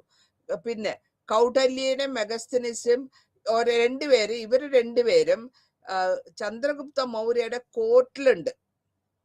കൗടല്യ ഇന്ത്യയിലുള്ള ആള്, മെഗസ്തനീസ് യവനന്മാര്. ഇവർക്ക് ജോലി എന്താന്ന് വെച്ചാൽ യവനന്മാര് വരുന്ന ഗ്രീക്സിനെയും പേർഷ്യൻസിന്റെയും, അതായത് നമുക്ക് പറയാൻ വേണമെങ്കിൽ ഒരു പുറത്തുനിന്ന് വരുന്നവരെ, ഇന്ത്യ രാജ്യത്തല്ല പുറത്തെ രാജ്യത്തിൽ നിന്ന്, ഗ്രീക്കിൽ നിന്നും പേർഷ്യയിൽ നിന്നും വരുന്ന ആൾക്കാരുടെ അവർക്ക് വേണ്ട സൗകര്യങ്ങളൊക്കെ ചെയ്തു കൊടുക്കുക. അതാണ് അവരുടെ ഡ്യൂട്ടി. അവർക്ക് വേണ്ടിയിട്ട് എന്തൊക്കെ സൗകര്യങ്ങൾ ചെയ്യാമോ അവരുടെ ആവശ്യങ്ങൾ കണ്ടറിഞ്ഞ് പറഞ്ഞ് മനസ്സിലാക്കി കൊടുക്കാൻ. ഇത് ചന്ദ്രഗുപ്ത മൗര്യയുടെ കോർട്ടില് ഇവര് ഈ കാര്യങ്ങൾ മാത്രം, വെൽഫെയർ അല്ലെങ്കിൽ പുറത്തുനിന്ന് വരുന്നവരുടെ ആ കാര്യങ്ങൾ നോക്കാൻ വേണ്ടി മാത്രമാണ് കൗടല്യയും മെഗസ്തനീസും ടൈം സ്പെൻഡ് ചെയ്തത്. പിന്നെ ഇന്ത്യയിലത്തും ഗ്രീക്കിലത്തെ രാജാക്കന്മാർ തമ്മില് അങ്ങോട്ടും ഇങ്ങോട്ടും ഇങ്ങനെ വന്ന് താമസിക്കുക അല്ലെങ്കിൽ കുറെ കാലങ്ങളായിട്ട് ബിസിനസ് ചെയ്യാന്നൊക്കെ വരുമ്പോൾ ഓട്ടോമാറ്റിക് ആയിട്ട് നമുക്ക് പറഞ്ഞ് മനസ്സിലാക്കാൻ അറിയും ഒരു ഇന്ത്യൻ കൾച്ചർ എന്താണ്, ഇന്ത്യൻ മതം എന്താണ്, ഇതിനെപ്പറ്റിയൊക്കെ. കാരണം ഈ മാസങ്ങളോളം വർഷങ്ങളോളം ഒരു കോടതിയിൽ അല്ലെങ്കിൽ അവരുടെ കോർട്ടിൽ ഇരിക്കുകയാണ്. ഇവിടുത്തെ ഇന്ത്യൻ റിലീജിയൻ എന്താണ്, ഹിന്ദു റിലീജിയൻ എന്താണെന്ന് മനസ്സിലാക്കുന്നു, ഹിന്ദു റിലീജിയൻ വഴിയുള്ള മോറൽസ് മനസ്സിലാക്കുന്നു, ഇന്ത്യയിലെ കൾച്ചർ എന്താണെന്നുള്ള ഈ സംസ്കാരം, ഇന്ത്യൻ സംസ്കാരം മനസ്സിലാക്കുന്നു. ഇങ്ങനെ ഇത് രണ്ടും പരസ്പരം മേർജായിട്ട് അല്ലെങ്കിൽ ഒരുമിച്ച് ഒന്നായി പോകുന്ന ഒരു സംഭവവികാസം ഇവിടെ നടക്കുന്നു. പിന്നത്തെ കാര്യം എന്താന്ന് വെച്ച് കഴിഞ്ഞാല്, നേരത്തെ നമ്മൾ പറഞ്ഞു ലാൻഡ് വഴി വന്നു, ഹിന്ദുക്കുഷ് വഴി വന്നു, പിന്നെ കടൽ വഴി കടൽ മുഖാന്തരമോ. കാരണം ഇവിടെ നിന്ന് വലിയ വലിയ ബോട്ടുകൾ, നമ്മുടെ കാർപ്പൻറ്റേഴ്സ് നമ്മുടെ മരങ്ങൾ ഉപയോഗിച്ച് വലിയ വലിയ നല്ല ബോട്ടുകളും ഒക്കെ ഉണ്ടാക്കി. ബോട്ട് മാത്രമല്ല, ചാരിയറ്റ്, അതിൻ്റെ ചില രഥം ഉണ്ടാക്കി. ഇവിടുത്തെ ഇന്ത്യയിലത്തെ കാർപ്പൻറ്റേഴ്സ് അല്ലെങ്കിൽ മരപ്പണിക്കാർ വളരെ അസലായിട്ട് നമ്മൾ നേരത്തെ പുരാതന കാലത്തും പേർഷ്യയിലും ഇപ്പോഴത്തെ മിഡിൽ ഈസ്റ്റില് ഇവിടെ നിന്നാണ് കപ്പൽ ഉണ്ടാക്കാനുള്ള മരങ്ങൾ കൊണ്ടുപോയിരുന്നത്. കൊടുങ്ങല്ലൂരിൽ ഉണ്ടായിരുന്നു. നമ്മുടെ പേർഷ്യയിലെ രാജാവിന് വേണ്ടി കൊടുങ്ങല്ലൂരിൽ നമ്മൾ ബോട്ട് ചെയ്തിട്ടുണ്ട്, വലിയ ബോട്ട്. കാരണം ഈ ബോട്ടുകൾ അവർ ഉപയോഗിച്ചിരുന്നത് പേർഷ്യൻ റീജിയനിൽ അല്ലെങ്കിൽ പേർഷ്യൻ ഭാഗത്ത്, അവർ ഗൾഫിൽ ഉപയോഗിച്ചിരുന്നത് വലിയ ബോട്ട്. കടലിൽ പോയി അവര് താഴെ പോയി മുത്ത് ശേഖരിക്കാൻ പോകും. അതേമാതിരി മീൻ പിടിക്കൽ, ഇത് രണ്ടുമായിരുന്നു മെയിനായിട്ട് പേർഷ്യയിൽ ആ സമയത്ത് ഉണ്ടായിരുന്ന ജോലി. അപ്പോൾ ഈ കടലിൽ ഇറങ്ങുന്നതിന് നല്ല മരം കൊണ്ടിട്ടുള്ള ബോട്ട് ഉണ്ടാക്കാനായിട്ട് ഇന്ത്യയിൽ വന്നിട്ടുള്ള ഇന്ത്യൻ കാർപ്പൻറ്റേഴ്സിനെ കൊണ്ട് ചെയ്യിച്ചു കൊണ്ടുപോയിട്ടുണ്ട്. അത് നമുക്ക് നേരത്തെ അറിയാവുന്ന കാര്യമാണ്. അതേമാതിരി ഇവിടെ അലക്സാണ്ടറുടെ അറ്റാക്കിന് ശേഷം അല്ലെങ്കിൽ അലക്സാണ്ടർ വന്ന് ഇവിടെ നമ്മൾ മനസ്സിലാക്കി കഴിഞ്ഞ ശേഷം അവരെ കൊണ്ട്, ഈ ഇന്ത്യയിലുള്ള കാർപ്പൻറ്റേഴ്സിനെ കൊണ്ട് വലിയ വലിയ രഥങ്ങളും ബോട്ടുകളും ഒക്കെ ഉണ്ടാക്കി അവര് അത് ഉപയോഗിക്കാൻ തുടങ്ങി. അപ്പോ നമുക്ക് മനസ്സിലാക്കാൻ പറ്റുന്നത് ഒരു ഇന്ററാക്ഷൻ ആണ്. ഇത് മാത്രമല്ല, ഇതിൽ നമ്മൾ എന്തൊക്കെ സാരാംശമായിട്ട് നമ്മൾ പറയുന്നത് എന്താന്ന് വെച്ചാല്, എല്ലാം അടിപിടിച്ചോണ്ട് കടന്നിരുന്ന കുഞ്ഞു കുഞ്ഞു രാജ്യങ്ങളെ ഒരുമിച്ചാക്കി ഒരു വലിയ ഒരു കെട്ടിപ്പടുത്തു, അല്ലെങ്കിൽ ഒരു എംപയർ മാതിരി ഒന്ന് കെട്ടിപ്പടുത്തു. പിന്നെ വരുന്നത് നമ്മൾ നോക്കുമ്പോഴത്തേക്കും ഈ കാലഘട്ടത്തിൽ ഞാൻ നേർന്നു അരിയന്റെന്ന് ഇറാനിയൻ സ്ക്രൈബ് എന്ന് പറഞ്ഞാൽ അതിന്റെ ഭാഷയാണ്, ലിപിയാണ്. ആ കരസ്തോഷി എന്ന് പറഞ്ഞിട്ടുള്ള ഒരു സ്ക്രിപ്റ്റ് ആയിട്ടാണ് അവർ എഴുതുന്നത്, അവരുടെ ഭാഷ. നമ്മൾ അറബിക്ക് എഴുതുന്ന മാതിരി തന്നെ ഇതേമാതിരി വലതുവശത്ത് നിന്ന് ഇടതുവശത്തേക്കാണ് അറബിക്ക് എഴുതുക. നമ്മൾ ഇടത്തു നിന്ന് വലതുവശത്തേക്ക് എഴുതും. നമ്മുടെ ഭാഷകളൊക്കെ നമ്മൾ ഇടത്തു നിന്ന് ആലോചിച്ച് വലതിലേക്ക് കൊണ്ടുവരും. ഇത് വലത് നിന്ന് തുടങ്ങി അറബിക് ഭാഷയിൽ അങ്ങനെയാണ്. ഇവിടെ നിന്ന് റൈറ്റ് സൈഡിൽ നിന്ന് തുടങ്ങും, ലെഫ്റ്റിലേക്ക് കൊണ്ടുവരും. ഇതേ ഭാഷയാണ് അവിടെ എഴുതിയിരുന്നത്. ഇന്ത്യയുടെയും അല്ലെങ്കിൽ പേർഷ്യയുടെയും ഒരു വ്യവസായം അല്ലെങ്കിൽ ബിസിനസ്, ഇത് കുറച്ചുകൂടെ കൂടുതലായിട്ട് നടക്കാൻ തുടങ്ങി. കുറച്ചുകൂടെ സാംസ്കാരികമായിട്ടും നമ്മൾ പരസ്പരം അങ്ങോട്ടും ഇങ്ങോട്ടും മനസ്സിലാക്കാൻ തുടങ്ങി. ഇനി നമ്മൾ ഈ ചാപ്റ്റർ ഇവിടെ അവസാനിക്കുന്നു. ഇതിന്റെ കണ്ടിന്യൂഷൻ ആയിട്ട് നമ്മൾ വരുന്നത് അടുത്ത ചാപ്റ്ററിൽ നമ്മൾക്ക് കാണാം. ഇപ്പോ അടുത്ത ചാപ്റ്ററിലേക്ക് വരുമ്പോഴത്തേക്കും യൂണിറ്റ് 13 മൗര്യൻ റൂളും മഗധൻ എംപയർ ആണ്. കാരണം ചന്ദ്രഗുപ്ത മൗര്യന്റെ റൂള് അല്ലെങ്കിൽ ഇന്ത്യയിൽ എങ്ങനെയായിരുന്നു ആ സമയത്ത്, അല്ലെങ്കിൽ എന്തുകൊണ്ടാണ് ഇത്രത്തോളം മൗര്യൻ എംപയർ എന്ന് പറയുന്നത് വളരെ ഇമ്പോർട്ടൻ്റ് ആയിട്ടുള്ള ഒരു ടോപ്പിക്കാണ്. പ്രത്യേകമായിട്ട് അവരുടെ അഡ്മിനിസ്ട്രേഷൻ വളരെ ഇമ്പോർട്ടൻ്റ് ആണ്. അപ്പൊ അതിനുള്ള കാരണങ്ങൾ എന്താണെന്നുള്ളതാണ് നമ്മൾ കണ്ടുപിടിക്കേണ്ടത്. പിന്നെ മഗധൻ എംപയറിന്റെ അല്ലെങ്കിൽ മഗധൻ കൺട്രിയുടെ എക്സ്പാൻഷൻ എന്താണെന്ന് നോക്കാം. മഗധ എന്ന് പറയുന്ന സ്ഥലം ഇന്ത്യൻ ഹിസ്റ്ററിയിൽ വളരെ 100-200 വർഷങ്ങൾക്ക് മുമ്പേ സ്ഥാനം പിടിച്ചിട്ടുള്ളതാണ്. ആ സ്ഥാനത്ത് നമ്മൾ ലേറ്റർ വേദിക് പീരീഡിൽ നമ്മൾ പഠിച്ചു മഹാജനപദാസ്. ജനം എന്ന് വെച്ചാൽ ആൾക്കാര്, മഹാജനപദാസ് എന്ന് പറയാ നിറയെ ഒരുപാട് ആൾക്കാർ ജീവിക്കുന്ന ആ സ്റ്റേറ്റ്. ജന എന്ന് വെച്ചാൽ സ്റ്റേറ്റ്. അപ്പൊ അങ്ങനെ വരുമ്പോൾ ആ മഹാജനപദാസില് ഏറ്റവും ഇമ്പോർട്ടൻ്റ് ആയിട്ടുള്ളതാണ് മഗധ. ഈ മഗധയ്ക്ക് എന്തുകൊണ്ടാണ് 100-200 വർഷമായിട്ടുള്ള അട്രാക്ഷൻ എന്ന് വെച്ചാൽ അത്രത്തോളം ഇമ്പോർട്ടന്റ് ആണത്.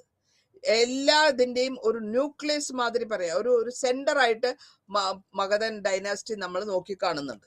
എന്തൊക്കെയാണ് ഇവര് കണ്ടുപിടിച്ചിരുന്നത്, അല്ലെങ്കിൽ എന്തുകൊണ്ടാണ് ഇതിന് ഇത്രത്തോളം ഇമ്പോർട്ടൻസ്? നമ്മൾ 2 ലെവലിൽ അതിനെ വിഭജിക്കുന്നു. ഒന്ന്, ആ വാക്ക് എംപയർ എന്ന് വെച്ച് കഴിഞ്ഞാല് ചെറിയ വാക്കല്ല, അതിന്റെ വലിയ ഒരുപാട് സ്ഥലം നമ്മുടെ കൺട്രോളിൽ വരുമ്പോഴാണ് അതിനെ എംപയർ എന്ന് പറയാം. മഗധൻ എംപയർ എന്ന് നമ്മൾ പറയുന്നുണ്ടെങ്കിൽ അത് വലിയ ഒരുപാട് സ്ഥലം, ആ രാജാവ്, അവിടുത്തെ രാജാവ് അവരുടെ കീഴിൽ അതിനെ പരിപാലിച്ചു കൊണ്ടുവരുമ്പോൾ അതിനൊരു ആ വാക്കാണ് ഉപയോഗിക്കുന്നത്, എംപയർ എന്നുള്ള വാക്കാണ് ഉപയോഗിക്കുന്നത്. പിന്നെ ഇവിടെ ഇന്ത്യയിലെ ഇതിന് നമ്മളെ സ്റ്റേറ്റ് ഒന്നും വളരെ ചെറുതായിട്ടുള്ള ആൾക്കാരാണ് ഉണ്ടായിരുന്നത്. ഈ ഇമ്പോർട്ടന്റ് ആയിട്ടുള്ള അല്ലെങ്കിൽ വലിയ വലിയ രാജാക്കന്മാര്, ധൈര്യശാലികളും വലിയ യുദ്ധജ്ഞാനികളുമാണ് ഈ മഗധൻ കിങ്ഡം അല്ലെങ്കിൽ മഗധന്റെ കൺട്രി, മഗധന്റെ രാജ്യത്തിനെ ഒരുമിച്ചാക്കി 6ാം സെഞ്ചുറിയിൽ വലിയ ഒരു രാജ്യമായിട്ട് മാറ്റുന്നു. നിങ്ങൾക്ക് ഈ ചിത്രം കണ്ടാൽ അറിയാം എത്രത്തോളം വിശാലമായിട്ട് സ്ഥലങ്ങൾ കിടക്കുന്നുണ്ടെന്ന്. ഈ ചിത്രത്തിൽ ആ ഡൈനാസ്റ്റിന്റെ ഏരിയ മുഴുവൻ, ഇന്ത്യയുടെ നോർത്തേൺ പാർട്ടും സെൻട്രൽ പാർട്ടും മുഴുവനും കവറാവുന്നുണ്ട്. മഗധൻ ടൈമില് ഇത്രയും ഭാഗങ്ങള് ഓരോ രാജാക്കന്മാരുടെ, ബിന്ദുസാരയാണ് ആദ്യത്തെ രാജാവ്, അങ്ങയുടെ സൺ അജാതശത്രു. അപ്പൊ ഓരോ രാജാവും വരുമ്പോഴത്തേക്കും അവരിങ്ങനെ അടുത്ത രാജ്യങ്ങളെ കീഴ്പ്പെടുത്തി നമ്മുടെ രാജ്യത്തിന്റെ കൂടെ ചേർത്താണ് ഈ രാജ്യങ്ങൾ വലിയ എംപയർ ആയിട്ട് മാറുന്നത്. ഇതില് എന്തുകൊണ്ടാണെന്ന് വെച്ച് കഴിഞ്ഞാല് ഈ മഹാജനപദാസ് ഒരു ഗംഗ വാലിയിലാണ്. നോർത്തിലും കിഴക്ക്, സൗത്തിലും കിഴക്കിലും എല്ലാം, ഈ അറ്റം തൊട്ട് ഈ അറ്റം വരെ. അപ്പൊ നോർത്ത് വെസ്റ്റിലും സൗത്ത് ഈസ്റ്റിലും പടർന്ന് പന്തലിച്ച് മേജർ ആയിട്ടുള്ള ഗംഗാ വാലിയിലാണ് ഇതിങ്ങനെ എക്സ്റ്റെൻഡ് ചെയ്ത് കിടക്കുക, വലിയ കാര്യമായിട്ട് എക്സ്റ്റെൻഡ് ചെയ്ത് കിടക്കുന്നത്. ഈ 3 ഭാഗങ്ങളാണ് ഇതിന്റെ. 3 ഭാഗങ്ങൾ എന്താ വെച്ചാൽ, അങ്ക എന്ന് പറയുന്നത് കിഴക്ക് വശം, വജ്ജി എന്ന് പറയുന്നത് നോർത്ത് സൈഡ്, പിന്നെ കാശി ആൻഡ് കോസല എന്ന് പറയുന്നത് വെസ്റ്റേൺ സൈഡ്. എക്സ്ട്രീം വെസ്റ്റ് ആണ് കാശിയും കോസലയും. അപ്പൊ ഈ ഇന്ത്യയുടെ മാപ്പിൽ നമ്മൾ നോക്കിയപ്പോൾ ഈ അറ്റം തൊട്ട് ആ അറ്റം വരെയും മേലെ തൊട്ട് താഴെ വരെയും ഇങ്ങനെ എക്സ്റ്റെൻഡ് ആയിട്ട് കിടക്കുന്നതുകൊണ്ടാണ് അതിന് എത്രയും മഗധൻ എംപയറിന് ഇത്രയും ഇമ്പോർട്ടൻസ് കിട്ടിയത്. ഇനി ഇപ്പോഴത്തെ ഈ കാലഘട്ടത്തിൽ ആ സമയത്ത് ഉണ്ടായിരുന്ന സ്ഥലങ്ങൾ ഇപ്പോഴത്തെ കാലഘട്ടത്തിൽ നമ്മൾ പാട്ന, ഗയ, നളന്ദ, സലഹബാദ്, ബീഹാറിലുള്ള എക്സ്റ്റൻഷൻ ടു ദ എക്സ്ട്രീം അവസാനം ബീഹാറിന്റെ അറ്റം വരെ നമ്മൾ പോയിട്ടുണ്ട് എന്നുള്ളതാണ്. അപ്പൊ അത്രത്തോളം വിശാലമായ ഒരു രാജ്യത്തിന്റെ ഉടമസ്ഥൻ അല്ലെങ്കിൽ രാജ്യം ഭരിക്കുന്ന രാജാവ് എത്രത്തോളം പവർഫുൾ ആയിരിക്കും. അതാണ് മഗധൻ എംപയറിൽ നമ്മൾ കണ്ടിട്ടുള്ളത്. ഇതിന്റെ ക്യാപിറ്റൽ ആയിട്ട് ആദ്യം അവർ കാണുന്നത് രാജഗൃഹ ഗംഗ നദിയുടെ സൗത്ത് തെക്ക് വശത്തായിട്ടാണുള്ള ആ റിവറിൽ രാജഗൃഹ. ഇനി പാടലിപുത്ര എന്ന് പറയുന്നത് നമ്മൾ നേരത്തെയും കേട്ടിട്ടുണ്ട്, ഹിന്ദു കഥയിലൊക്കെ പാടലിപുത്രയെ പറ്റി കേട്ടിട്ടുണ്ട്. പാടലിപുത്ര എന്ന് പറയുന്നത് മൗര്യൻ ടൈമില് മൗര്യൻസ് രാജഭരണം ഭരിക്കുമ്പോൾ ആ പാടലിപുത്രനെ അവരവരെ ക്യാപിറ്റൽ ആക്കുന്നുണ്ട്. പിന്നെ മഗധയില് നമ്മൾ ഉത്തരപദ എന്ന് പറയും, അതിന് ഗംഗയുടെ നോർത്ത് സൈഡ്. അവിടെ എന്താണ്, ഹിമാലയൻ മൗണ്ടൻ റേഞ്ചസിലെ, ഹിമാലയത്തിൽ നിന്നാണല്ലോ ഗംഗ ഉത്ഭവിച്ചു വരുന്നത്. അതിന്റെ താഴെയുള്ള ഭാഗങ്ങൾ, ഹിമാലയൻ മൗണ്ടൻസിന്റെ താഴെയുള്ള ഭാഗങ്ങളിലാണ് ഈ ഉത്തരപദ എന്ന് പറയുന്നത്. ഉത്തരം എന്ന് വെച്ചാൽ നോർത്ത് എന്നാണ് അർത്ഥം. ഗംഗ റിവർ, ഈ ഗംഗ റിവർ അല്ലെങ്കിൽ റിവർ ഗംഗയുടെയും അതിന്റെ കൂടെ ഒഴുകി വരുന്ന സ്ഥലങ്ങള്, ആർട്ടറീസ്, ഇതിനെ എന്തൊക്കെയാ കണക്ട് ചെയ്യുന്നത്? ഒന്ന്, ഹെവി ട്രാൻസ്പോർട്ടിന് പറ്റും, അല്ലെങ്കിൽ ഓരോ രാജ്യങ്ങൾ കവർ ചെയ്ത് വരുമ്പോൾ അവർക്ക് ആ റിവറിനെ നമുക്ക് ഉപയോഗിക്കാൻ പറ്റും ട്രാൻസ്പോർട്ട് ചെയ്യാനായിട്ട്. 2, നാച്ചുറൽ അഡ്വാൻറ്റേജ് അവർക്ക് നടുവിലായതുകൊണ്ട്. 3, അയൺ ഡെപ്പോസിറ്റ്സ്, ഭയങ്കരമായിട്ട് അയൺ ഡെപ്പോസിറ്റ്സ് അവിടെ ഉണ്ടായിരുന്നു. അതുകൊണ്ട് അവർക്ക് ഈ അയൺ ഡെപ്പോസിറ്റ്സ് വെച്ച് അവർ ടൂൾസ് ഉണ്ടാക്കി അവരുടെ കൃഷിയിൽ ഉപയോഗിച്ചു, അവരുടെ എക്കോണമി, അവരുടെ ധനപരമായിട്ട് ഉപയോഗിച്ചു, അതിനെ അവർക്ക് പ്രോസ്പെറസ് ആകാൻ പറ്റി. ഇതിനൊക്കെ നമ്മൾ എവിടെ നിന്നാണ് കിട്ടുന്നത്? ഇതിന്റെയൊക്കെ ഇൻഫർമേഷൻ നമുക്ക് കിട്ടുന്നത് എല്ലാത്തിനും മാതിരി ബുദ്ധിസ്റ്റും ഈ സമയത്ത് ബുദ്ധമതവും ജൈനമതവും ഇന്ത്യയിൽ തുടങ്ങിയിട്ടുണ്ട് 6ാമത്തെ സെഞ്ചുറിയിൽ. അപ്പൊ അവര് എഴുതിയിട്ടുള്ള ബുദ്ധമതക്കാരും ജൈനമതക്കാരും എഴുതിയിട്ടുള്ള പുസ്തകങ്ങൾ വഴി നമ്മള് ഇതിങ്ങനെ പറ്റി അറിയുന്നു. പിന്നെ ഇന്ത്യയിൽ വന്നു പോയിട്ടുള്ള എഴുത്തുകാരന്മാരെ അല്ലെങ്കിൽ ട്രാവലേഴ്സ് എന്ന് പറയാം, ഗ്രീക്കിലും ലാറ്റിനിലും പേർഷ്യൻ ലാംഗ്വേജിലും എഴുതിയ ഇൻഫർമേഷൻസ് നമുക്ക് ഉപയോഗിക്കാൻ പറ്റും. പിന്നെ നമ്മൾ നേരത്തെ ഞാൻ പറഞ്ഞു അലക്സാണ്ടർ കോയിൻ ഒക്കെ ഉണ്ടാക്കിയെന്ന്. അപ്പോൾ ഈ പഞ്ച് കോയിൻസും അത് കൂടാണ്ട് അശോകയുടെ ഒക്കെ സമയത്തിലെ ഒരുപാട് എഡിക്സ്, അതായത് കല്ലിൽ കൊത്തുക, റോക്ക് എഡിക്സ് എന്ന് പറയും, പില്ലറിൽ കൊത്തുക, ഇത് 14 മേജർ ആയിട്ടുള്ള എഡിക്സ് ഉണ്ട്, എഴുത്തുണ്ട് കല്ലിൽ കൊത്തി ഉണ്ടാക്കുന്നത്. 7 മൈനർ റോക്സ് ഉണ്ട്, പിന്നെ 7 പില്ലർ മാതിരിയുള്ള റോക്സ് ഉണ്ട്. ഇതൊക്കെ ഇപ്പോഴും നോർത്ത് ഇന്ത്യയിൽ കാണാൻ പറ്റുന്ന സാധനങ്ങളാണ്, ഒന്നും നശിച്ചു പോയിട്ടില്ല. അപ്പൊ അത്രത്തോളം അതിൽ കല്ലിൽ കൊത്തി ഉണ്ടാക്കിയിട്ടുള്ള കാര്യങ്ങളാണ്. ഇനി പ്രീ മൗര്യൻ മഗധ എന്ന് പറയാം നമുക്ക്. മൗര്യൻ എങ്ങനെയാണ് തുടങ്ങുന്നത്? അല്ലെങ്കിൽ ബിംബിസാരയാണ് ആദ്യത്തെ റൂളർ, മഗധ റൂളർ. അങ്ങേരുടെ കാലശേഷം അങ്ങേർക്ക് എന്താ, ബിംബിസാരയ്ക്ക് ഒരു റിലേഷൻഷിപ്പിലൊക്കെ ഭയങ്കരമായിട്ട് വാല്യൂ കൊടുത്തിരുന്നു. അത് മാത്രമല്ല, നമുക്ക് വേറൊരു രാജാവിന്റെ അടുത്ത് നമുക്ക് മാരേജ് അലയൻസ് വെക്കുകയാണെങ്കിൽ അവര് റിലേഷൻഷിപ്പ് ആകുമ്പോൾ ഡൗറി ആയിട്ട് കാശിയാണ് വരുന്നത് ബിംബിസാരയ്ക്ക്. അപ്പൊ അങ്ങനെ വരുമ്പോൾ ഒരു കോർഡിയൽ റിലേഷൻഷിപ്പ് ഗാന്ധാരയായിട്ടും അല്ലെങ്കിൽ ഗാന്ധാര കിങ്ങുമായിട്ടും രാജാവായിട്ടും ഒരു വളരെ ഫ്രണ്ട്ലി റിലേഷൻഷിപ്പ് കൊണ്ടിരുന്നു. അപ്പോൾ ഫ്രണ്ട്ഷിപ്പ് വഴിയും മാരേജ് അലയൻസ് വഴിയും വാർ വഴിയും യുദ്ധം വഴിയും ഈ 3 വിധത്തിലാണ് രാജാക്കന്മാർക്ക് നമ്മൾ അടുത്ത ഉള്ള രാജാക്കന്മാരിൽ എങ്ങനെയെങ്കിലും അവരെ കൺട്രോൾ കൊണ്ടുവരാൻ പറ്റുക. ഒന്ന്, ആദ്യം relationship friend. 2, marriage, matrimonial relationship. 3ാമത് വാറ്, യുദ്ധം ചെയ്ത് കീഴടക്കി അവരെ നമ്മുടെ രാജ്യത്തിലേക്ക് ചേർക്കുക. അങ്ങനെയാണ് സാധാരണമായിട്ട് എല്ലാ രാജാക്കന്മാരും ചെയ്തിരുന്ന ഒരു എന്താ പറയാ, അവനവന്റെ കൺട്രിയുടെ അല്ലെങ്കിൽ അവനവന്റെ ഏരിയ എക്സ്പാൻഷൻ അല്ലെങ്കിൽ വികസിപ്പിച്ച് തന്റെ ടെറിട്ടറി കൂടി കൊണ്ടുവന്നിരുന്നത് അങ്ങനെയാണ്. ഇനി അജാതശത്രു എന്ന് പറയുന്നത് ബിംബിസാരന്റെ മകനാണ്. ആ അജാതശത്രു പ്രായമായി കഴിഞ്ഞപ്പോഴത്തേക്കും അച്ഛനെ പിടിച്ച് ബിംബിസാരയെ പിടിച്ച് ജയിലിലിടും. ആ ജയിലിലിട്ടിട്ട് മരണം വരെ അങ്ങനെയാണ് ജയിലിൽ കിടക്കുന്നത്. കാരണം അങ്ങേരെ ആഹാരം കൂടെ കൊടുക്കാണ്ട് മരിച്ചു എന്നുള്ള ഒരു കാര്യം കൂടെ നമ്മൾ പഠിച്ചിട്ടുണ്ട്. നമുക്കറിയില്ല അതിന്റെ സത്യാവസ്ഥ എന്താന്നുള്ളത്. അപ്പോ ശത്രുവിനെ സംഹരിച്ചവൻ അജാതശത്രു 1492 തൊട്ട് 460 വരെയാണ് സമയം, അങ്ങേരെ ജീവിച്ച സമയവും.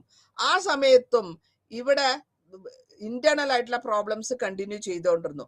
പുള്ളി ഭയങ്കര അഗ്രസീവ് ആയിട്ടാണ് അച്ഛന്റെ കാലഘട്ടത്തിനെക്കാട്ടിലും കുറച്ചുകൂടെ അഗ്രസീവ് ആയിട്ടാണ് വാറ് അല്ലെങ്കിൽ യുദ്ധം നടത്തുക. അങ്കിളുമായിട്ടുള്ള നല്ല റിലേഷൻഷിപ്പ്. പ്രസേനജിത്താണ് അങ്കിള്, കിങ്ങിന്റെ കോസലേന്റെ രാജാവ്. അച്ഛൻ ഫ്രണ്ട്ലി റിലേഷനും മാട്രിമോണിയും ചെയ്തപ്പോ മകൻ നേരെ ഓപ്പോസിറ്റ് ആയിട്ട് ചെയ്തു. പിന്നെ മകൻ അജാതശത്രു വൈജി അറ്റാക്ക് ചെയ്തു. 16 വർഷം അവരുമായിട്ട് ഫൈറ്റ് ചെയ്തു. അതിനുശേഷം അവരെ ഡിഫീറ്റ് ചെയ്തു. അങ്ങനെ ആ ഭാഗങ്ങളൊക്കെ നേരെ വിപരീതമായിട്ടാണ് മകൻ അവനവന്റെ എക്സ്പാൻഷൻ നടത്തി കൊണ്ടുവന്നത്. അജാതശത്രുവിന് ശേഷം നമുക്ക് കാണുന്നത് ഉജ്ജയിനാണ്. ഉജ്ജയിനും ഹിമാലയൻ മൗണ്ടൻ റേഞ്ചസിലും ചോട്ടാ നാഗ്പൂർ സൗത്തിലും വരുന്നുണ്ട്. പുള്ളി ഇതിനെ എന്താ ചെയ്യാച്ചാല് ഗംഗാസാൻ എന്ന് പറഞ്ഞിട്ട് അവിടെ ഒരു കോട്ട കെട്ടിയത് നമ്മളുടെ മീറ്റിംഗ് പ്ലേസ് അല്ലെങ്കിൽ നമ്മൾ ഒരു വിജയത്തിന് ഉള്ള ചെലവ് എന്നുള്ള മരയിൽ. അങ്ങേരുടെ ശേഷം വരുന്നത് 4 രാജാക്കന്മാർ വരുന്നുണ്ട് ഉജ്ജയിന് ശേഷം. ഈ 4 രാജാക്കന്മാർക്കും അത്രയും ശരിയായ എഫിഷ്യൻസി ഇല്ലാത്തത് കൊണ്ട് അവിടത്തെ മഗധയിലുള്ള ആൾക്കാര് രാജാക്കന്മാരെ പിടിച്ചു മാറ്റുന്ന ഒരു സിറ്റുവേഷൻ നമ്മൾ കാണുന്നുണ്ട്. ശിശുശങ്ക എന്ന് പറയുന്ന ഒരു വൈസ്രോയ്, ആ സമയത്ത് ബനാറസിലെ വൈസ്രോയി ആയിരുന്നു. അങ്ങേരാണ് ആ ത്രോണിലേക്ക് അല്ലെങ്കിൽ രാജകൊട്ടാരത്തിലേക്ക് വരുന്നത്. പിന്നെ ആ രാജകൊട്ടാരത്തില് നന്ദ ഡൈനാസ്റ്റി, അതായത് അങ്ങേരുടെ കാലഘട്ടത്തിൽ, ശിശുഗംഗയുടെ കാലഘട്ടത്തിൽ നമുക്ക് നന്ദ ഡൈനാസ്റ്റി വാസ് കംപ്ലീറ്റ്ലി അല്ലെങ്കിൽ മുഴുവനായിട്ടും അതങ്ങോട്ട് അടഞ്ഞു പോകുന്ന ഒരു സിറ്റുവേഷൻ ആണ് നമ്മൾ കാണുന്നത്. ഇവിടെ പിന്നെ വരുന്നത് മഹാപത്മനന്ദ. ഈ നന്ദാസിന്റെ പറയുമ്പോഴത്തേക്കും മഹാപത്മനന്ദാണ് ആദ്യത്തെ ബിൽഡർ, എംപയർ ബിൽഡർ എന്ന് പറയാം, അല്ലെങ്കിൽ വലിയ രാജ്യം കെട്ടിപ്പടുത്ത ആള്. ഇങ്ങനെ എന്താ ചെയ്ത വെച്ചാല് ആ സമയത്ത് ഉണ്ടായിരുന്ന എല്ലാ ക്ഷത്രിയന്മാരെയും കൊന്നു ഒടുക്കി മാറ്റിയത്. കാരണം അവർക്കുള്ള ദേഷ്യമുണ്ട്, മഹാപത്മനന്ദയ്ക്ക് ഇവരോടുള്ള ദേഷ്യം കാരണം. രണ്ടാമത് മഹാപത്മനന്ദയ്ക്ക് ഒരു വലിയ ആർമിയുണ്ട്, 20,000 കാലാൾപ്പട, 2 ലക്ഷത്തോളം ചാരിയറ്റ്സ്, 2,000 ചാരിയറ്റ്സ്, അല്ലെങ്കിൽ നമ്മൾ പറയും 3,000 എലിഫൻസ്. ഇതൊക്കെ വലിയൊരു ആർമി മെയിൻറ്റെയിൻ ചെയ്യുമ്പോൾ ഒരു അടുത്ത ഒരു രാജാവിനെ കീഴടക്കാൻ വളരെ എളുപ്പം പറ്റും. പിന്നത്തെ കാര്യം, മഹാപത്മനന്ദ ഡെക്കാൻ സ്റ്റേറ്റ് വരെ വന്നു, പാർട്സ് ചില ഭാഗങ്ങൾ ഡെക്കാൻ സ്റ്റേറ്റ് വരെ വന്നു. അത് കൂടാണ്ട് ഇതൊക്കെ അലക്സാണ്ടർ ടൈമിൽ ഉണ്ടായിരുന്നു, അതെല്ലാം കൂടെ ഒരുമിച്ചാക്കി വെച്ചിട്ടുണ്ടായിരുന്നു മഹാപത്മ. കാരണം അത്രത്തോളം പവർഫുൾ ആണ് നന്ദ ഡൈനാസ്റ്റി. പിന്നെ ഇതിന്റെ ഈ നന്ദയ്ക്കൊക്കെ ഡൈനാസ്റ്റി ഒരു ഉയർച്ചയുണ്ടെങ്കിൽ ഒരു താഴ്ചയുണ്ട്. ഓരോ കാലഘട്ടത്തിലും അതിങ്ങനെ മാറി മാറി വന്നുകൊണ്ടിരിക്കും. എന്തുകൊണ്ടാണ് നന്ദ ഡൈനാസ്റ്റി താന്നു പോയത് അല്ലെങ്കിൽ നശിച്ചു പോയത്? ആദ്യ കാലഘട്ടത്തിൽ ഉണ്ടായിരുന്ന അത്രയും പവർഫുൾ ആയിട്ടുള്ള രാജാക്കന്മാരല്ല പിന്നാലെ വന്ന രാജാക്കന്മാർ. ഈ രാജാക്കന്മാരുടെ റൂള് അവരുടെ എങ്ങനെയാണോ നാട്ടിൽ നടത്തിക്കൊണ്ടുപോകാതെ അത്രയും നല്ലതാകാത്ത കൊണ്ട് 9 രാജാക്കന്മാരുണ്ടായിരുന്നു. ഈ 9 രാജാക്കന്മാരെയും ആൾക്കാർക്ക് ഇഷ്ടമില്ലാത്തൊരു സിറ്റുവേഷനിലേക്ക് പോയി. ആ സമയത്താണ് നമ്മൾ കാണുന്നത് ചന്ദ്രഗുപ്ത മൗര്യ, വളരെ ക്ലവർ ആയിട്ടുള്ള ചന്ദ്രഗുപ്ത മൗര്യ. ഈ സമയം, അതായത് രാജാക്കന്മാർക്ക് സാമർത്ഥ്യമില്ല, ആൾക്കാർക്ക് രാജാവിനോട് ഇഷ്ടമില്ല, ആ കണ്ടീഷനിലാണ് ചന്ദ്രഗുപ്ത മൗര്യ ഇവരെ ഓവർ റൂൾ ചെയ്ത്, അല്ലെങ്കിൽ നന്ദ ഡൈനാസ്റ്റി, മഹാപത്മനന്ദ. ആ സമയത്ത് എന്താ പറ്റുന്നത് വെച്ചാല് മഹാപത്മനന്ദയുടെ കാലഘട്ടത്തിൽ പുള്ളിക്ക് സ്ത്രീ വിഷയങ്ങളിലും ലഹരി പദാർത്ഥങ്ങളിലുമൊക്കെ താല്പര്യമുണ്ടായിരുന്നു. കാര്യമായിട്ട് രാജ്യത്തിനെ ഭരിച്ചില്ല. അതൊക്കെ കാരണം കൊണ്ട് രാജ്യത്തിന്റെ ആൾക്കാർക്ക് അങ്ങേരോടുള്ള വിരോധം കൊണ്ടും മഹാപത്മനന്ദനെ ഡിഫീറ്റ് ചെയ്യാനും അല്ലെങ്കിൽ മാറ്റിയിട്ട് ചന്ദ്രഗുപ്ത മൗര്യ ആ സമയം വളരെ ക്ലെവർ ആയിട്ട് അത് യൂട്ടിലൈസ് ചെയ്ത് അവനവന്റെ ഒരു പുതിയതായിട്ടുള്ള ഒരു ഡൈനാസ്റ്റി കെട്ടിപ്പടുക്കുകയാണ്. ഇനി എന്താണ് ഡൈനാസ്റ്റി എന്ന് പറഞ്ഞു കഴിഞ്ഞാൽ ഒരുപാട് വലിയ ഏരിയ വേണം, അപ്പോഴാണ് നമ്മൾ എംപയർ എന്ന് പറയാ. അല്ലാണ്ട് ചെറിയ ചെറിയ സ്ഥലങ്ങൾക്ക് നമ്മൾ എംപയർ എന്ന് പറയാറില്ല. ഇതിന് എങ്ങനെ അറിയപ്പെടുന്നു? ഒന്നില്ലെങ്കിൽ രാജാവിന്റെ പേരിന്റെ കൂടെ പറയും, അല്ലെങ്കിൽ ആ സ്ഥലപ്പേര് വെച്ച് നമുക്ക് അറിയപ്പെടും. ഇപ്പൊ രാജാവിന്റെ പേരിൽ വലിയ വലിയ കട്ടങ്ങൾ വരുമ്പോ ഇത് ഇന്ന രാജാവിന്റെ, രാമരാജ്യം എന്ന് പറയുന്ന മാതിരി. അങ്ങനെയാണ് നമ്മൾ ഈ വേർഡ്, അല്ലെങ്കിൽ ഇംപീരിയൽ എന്ന് പറയുന്നത്, ആ വേർഡ് വരുന്നിട്ടുള്ളത് ലാറ്റിൻ വേർഡ് എന്നാണ്, ഇംപീരിയം എന്നാണ്. അതിന്റെ അർത്ഥം കൺസോൾട്ടേഷൻ. ഈ എവിടെയെങ്കിലും ഒരു സ്ഥലത്ത് കൺട്രോള് വരുന്നതിനെയാണ് നമ്മൾ ഇംപീരിയൽ എന്ന് പറയാ. ഇനി ഈ സെൻട്രലൈസ് ആയിട്ടുള്ള എംപയറിനെ നമ്മൾ മിലിറ്ററി വാർ വഴി ഉപയോഗിക്കാം, അല്ലെങ്കിൽ എക്സ്പ്ലോയിറ്റേഷൻ ചെയ്യാം. ഇപ്പൊ ഇവിടത്തെ വ്യത്യാസം എന്താ വെച്ചാൽ, ഇവിടെ ഒരു കാരണവശാലും വ്യത്യാസങ്ങൾ, ഇൻഇക്വാളിറ്റി സൊസൈറ്റി കാണുന്നില്ല. എല്ലാവർക്കും ഫൈറ്റ് ചെയ്തിട്ട് വരുന്നതിനുള്ള ഒരു സിറ്റുവേഷൻ ആണ്, ആ റിസോഴ്സസ് ആണ് ഇവിടെ നമ്മൾ കാണുന്നത്. ഇനി ചക്രവർത്തി ക്ഷത്രിയ എന്ന് പറയും. ഈ ചക്രവർത്തി എന്നുള്ള വാക്ക് സാൻസ്ക്രിറ്റിലുള്ളത് കിങ് ഓഫ് കിങ്സ് എന്നാണ് പറയാ. ചക്രവർത്തി എന്ന് വെച്ചാൽ കിങ് ഓഫ് കിങ്സ്. ആ ചക്രവർത്തി നമ്മൾ നേരത്തെ ഞാൻ പറഞ്ഞിരുന്നു, അവര് അശ്വമേധം നടത്തും, രാജസൂയം നടത്തും, അവനവന്റെ പവർ കാണിക്കാൻ വേണ്ടി ഇതൊക്കെ നടത്തി അവരെ അടുത്ത സ്റ്റേറ്റ്സിനെ പിടിച്ച് നമ്മുടെ കീഴെ കൊണ്ടുവരുന്നു. അപ്പോ അർത്ഥശാസ്ത്രയില് 7 എലിമെന്റ്സ് പറയുന്നുണ്ട്. അർത്ഥശാസ്ത്രത്തിൽ പറയുന്നത് എന്തൊക്കെയാന്ന് വെച്ചാല്, മന്ത്രിമാര്, രാജാവ്, മന്ത്രി, മിത്രം, കരം, ആർമി, അല്ലെങ്കിൽ നമ്മുടെ ഫോർട്ട്, അല്ലെങ്കിൽ കോട്ട, ലാൻഡ്, എനിമി, അല്ലെങ്കിൽ നമ്മുടെ ശത്രു. ഇവര് 3 പേരുമാണ് ഒരു സ്റ്റേറ്റിന്റെ എലിമെന്റ് ആയിട്ട് നമ്മൾ കാണുന്നത്. ഇവിടെ വരുമ്പോഴത്തേക്ക് നമ്മൾ എത്രത്തോളം രാജാവ് അശ്വമേധ യാഗം കുതിരേനെ വിട്ടിടത്, രാജസൂയ യാഗം ഇതൊക്കെ നടത്തി അവരവരുടെ രാജ്യത്തിന് എക്സ്പാൻഷൻ കൊണ്ടുവരുന്ന ആ ടേമിനാണ് ചക്രവർത്തി അല്ലെങ്കിൽ ആ ക്ഷേത്ര എന്ന് പറയുന്ന ഒരു കാര്യങ്ങളായിട്ട് നമ്മൾ കൊണ്ടുവരിക. മൗര്യൻ എംപയറിൽ ഏറ്റവും പ്രധാനിയായിട്ട് വന്നിട്ടുള്ള ചാണക്യൻ, അങ്ങേരുടെ അസിസ്റ്റന്റ് അല്ലെങ്കിൽ ചാണക്യന്റെ കൺട്രോളിലാണ് മൗര്യൻ എംപയർ അല്ലെങ്കിൽ ചന്ദ്രഗുപ്ത മൗര്യ സ്ഥാനമേൽക്കുന്നത്. അപ്പൊ ലോ കാസ്റ്റ് അല്ലെങ്കിൽ ചന്ദ്രഗുപ്ത മൗര്യയുടെ ഡെവലപ്മെന്റ് അല്ലെങ്കിൽ ഒറിജിനെ പറ്റി, പഴയ ട്രൈബൽ രാജാവിന്റെ മകനാണെന്നും രാജാവിന് നമ്മുടെ ചന്ദ്രഗുപ്ത മൗര്യ ലാസ്റ്റ്, അതായത് നന്ദ ഡൈനാസ്റ്റിയുടെ ഒരു ശൂദ്ര സ്ത്രീയിലുണ്ടായതാണ്, അങ്ങനെ ഒരു പറച്ചിലുണ്ട്. അതായത് പിതൃത്വം എങ്ങനെയാണ്, മുര എന്ന് പറഞ്ഞ ഒരു ലേഡി, ലോബോൺ അല്ലെങ്കിൽ ഒരു ശൂദ്ര സ്ത്രീയിൽ ഉണ്ടായതാണ്. ബുദ്ധിസ്റ്റ് ആയിട്ടുള്ള ട്രഡീഷനിൽ പറയുന്നു അവര് ശാക്യ ക്ലാനില് മോറിയ എന്ന് പറയും. മോറിയ എന്ന് വെച്ചാൽ മോർ, മയില്, പിപ്പിലെ വെനയില് അവര് മയിലിനെ പാലിച്ചിരുന്നവരാണെന്നും പറയുന്നു. എങ്ങനെയായാലും നമ്മൾക്ക് ഒരു അറിയാൻ പറ്റുന്നത് ചന്ദ്രഗുപ്ത മൗര്യയുടെ വംശം അല്ലെങ്കിൽ പൂർവികം അത്രയും വലിയ ഒരു ഹൈ അല്ല എന്നുള്ള, അല്ലെങ്കിൽ വളരെ പ്രാധാന്യമുള്ളതല്ല, ലോ ലെവലായിട്ടുള്ള അല്ലെങ്കിൽ ശൂദ്രന്മാരിൽ നിന്നാണെന്ന് പറയുന്നത്. പുരാണത്തിലും ഇത് തന്നെ പറയുന്നുണ്ട്.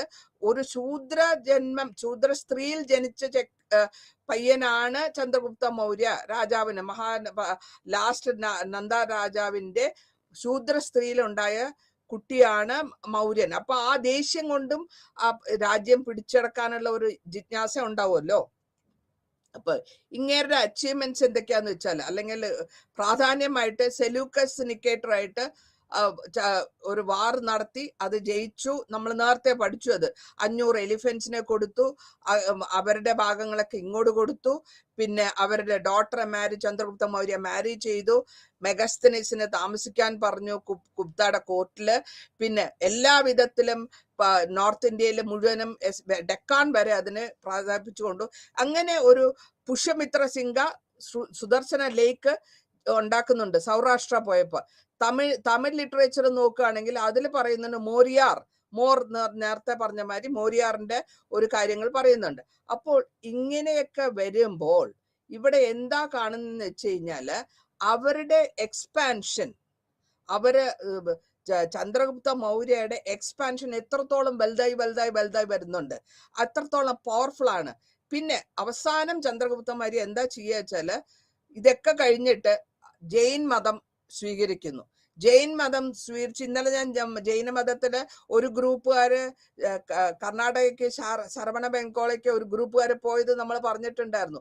അവിടെ പോവുകയും അവിടെ താമസിക്കുകയും ജൈന മതം കംപ്ലീറ്റ് ആയിട്ട് ജൈന ലൈഫിൽ ജീവിച്ച് അവരുടെ മതപ്രകാരം സ്ലോ സ്റ്റാർവേഷൻ, ആഹാരം കഴിക്കാണ്ട് പഷ്ണി കടന്ന് മരിക്കുക, അതാണ് ജൈൻസിന്റെ നാച്ചുറൽ ആയിട്ടുള്ള ഡെത്ത് ആയിട്ട് അക്സെപ്റ്റ് ചെയ്ത് അതങ്ങനെ അങ്ങേര് ചെയ്തിട്ടുമുണ്ട്. അപ്പോ ഇതിനുശേഷം വരുന്നത് ഇങ്ങേരുടെ സണ്ണായ ബിന്ദുസാര ഈ അച്ഛൻ ഉണ്ടാക്കിയിട്ടുള്ള 16 സിറ്റീസും കൺട്രോൾ ചെയ്തു. എല്ലാ കിഴക്കും വെസ്റ്റും എല്ലാം കൺട്രോൾ ചെയ്തു. പക്ഷെ ബിന്ദുസാര എല്ലാ രാജ്യങ്ങളെയും പിടിച്ചടക്കുന്നതിനുമുണ്ട്. അങ്ങേരെ സ്ലെയർ ഓഫ് വോസ് എന്നാണ് ഒരു പേര് പറഞ്ഞിട്ടുള്ളത്. ഈ പ്രായത്തിൽ കൂടെ അങ്ങേര് 4 കൊല്ലം അങ്ങേരുടെ ശേഷം 4 വർഷമാണ് അവരുടെ കുട്ടികൾ 4 പയ്യന്മാര് പരസ്പരം വഴക്ക് കൂടിയത് രാജാവാകാൻ. അതിൽ അവസാനം സക്സസ്ഫുൾ ആവുന്നത് അശോകാണ്. അശോക രാജാവായിട്ട് വരുന്നു. അശോകയുടെ കഥ നമുക്ക് എല്ലാവർക്കും അറിയാവുന്നതാണ്. കലിംഗ വാറ്, അവിടെ വച്ചിട്ട് വാർ നടത്തുന്നു. കലിംഗ വാറിൽ പുള്ളി മാനസാന്തരപ്പെട്ട് പിന്നെ എല്ലാം ധർമ്മമായിട്ട് മാറി. അല്ലെങ്കിൽ കലിംഗ വാറിന്റെ മുമ്പ് തന്നെ പുള്ളി ഇങ്ങനെ ഒരു വ്യത്യാസങ്ങളുണ്ട്. അപ്പം ഈ കോൺഗസ്റ്റ്, ഇത് കലിംഗ വാറിന്റെ പിക്ചറാണ് ഞാൻ തന്നിട്ടുള്ളത്. ഈ വാറിൽ കൂടെ കലിംഗയുടെ അങ്ങേര് മാനസാന്തരപ്പെടുകയാണ്. കാരണം ഈ വാറൊക്കെ നടത്തിയാലും എന്ത് രക്ഷ കിട്ടുന്നു എന്നുള്ളതാണ്.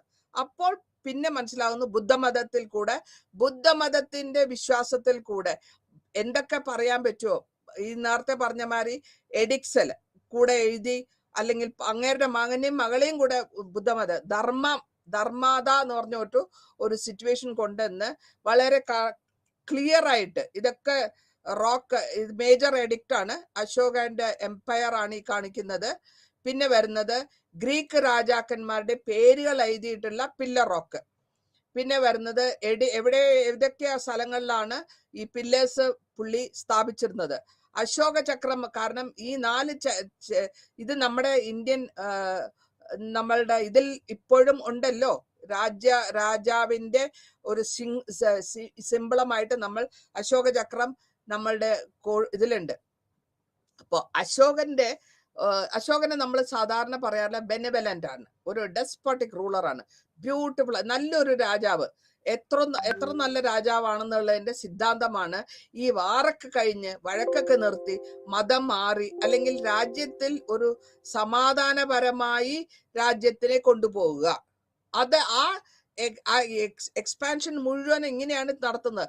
പിന്നെ അശോകന്റെ മകള്, അശോകന്റെ സണ്ണനെയൊക്കെ അവരെയൊക്കെ ഓരോ സ്ഥലങ്ങളിൽ പോയി ബുദ്ധമതം സ്പ്രെഡ് ചെയ്യാനും അവിടെ എല്ലാ വാറും ഉണ്ടാക്കാനും എല്ലാ വാറും നിർത്തി അതിനെ വെച്ച് വരുമ്പോഴത്തേക്കും അവർക്ക് എന്താ ആവശ്യമുള്ളതെന്ന് വെച്ചാൽ, അതായത് ഒരു രാജാവിന്റെ ഒരു ഏറ്റവും ഇഷ്ടപ്പെട്ട ഒരു രാജാവായി മാറുകയാണ് അശോകൻ.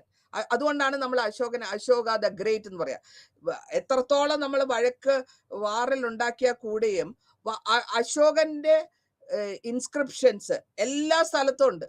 ഞാനിപ്പോ സ്ഥലം കാണിച്ച പല സ്ഥലങ്ങളും ഞാൻ കാണിച്ചു തന്നു. ഇവിടെയൊക്കെ കൊണ്ടുപോകുന്നു. അല്ല ഈ സ്വയമേ അശോകൻ വന്നിട്ട് ഒരു വെജിറ്റേറിയൻ ആകുന്നു, അല്ലെങ്കിൽ ആ ബുദ്ധമതത്തിനെ സ്വന്തം ജീവിതത്തിൽ അക്സെപ്റ്റ് ചെയ്തിട്ട് അതിനെ അക്സെപ്റ്റ് ചെയ്യാൻ മാത്രമല്ല പരിപാലിക്കുന്നു. അതിൽ കൂടെ ജീവിച്ച് അതിൽ കൂടെ തൻ്റെ കുടുംബത്തിനെയും തൻ്റെ കുടുംബത്തിൽ ഉണ്ടായിരുന്ന മകനെയും മകളെയും ശ്രീലങ്കയിലേക്ക് പറഞ്ഞേക്കുന്നു. ബാക്കിയുള്ള സ്ഥലങ്ങളിൽ കടല് കടന്ന് പോയി ഈ മതത്തിനെ സ്പ്രെഡ് ചെയ്യാനായിരിക്കും സാധിക്കുന്നത് അശോകന്റെ സമയത്തിലാണ്. അശോക പിന്നെ ബാക്കിയുള്ള രാജാക്കന്മാരോടൊക്കെ ഒരു വളരെ നല്ലൊരു റിലേഷൻഷിപ്പ് ഉണ്ടാക്കി ആ ദാമ എന്ന് പറയുന്ന പോളിസി നമ്മൾ കാണാൻ പറ്റും. സിംബോളിക് ആയിട്ട് ആ ദാമ പോളിസി, അല്ലെങ്കിൽ അശോകന്റെ വാർ വേണ്ട, നോൺ വയലൻസിനെ വളരെ എസ്റ്റാബ്ലിഷ് ചെയ്ത ഒരു പോളിസിയാണ്.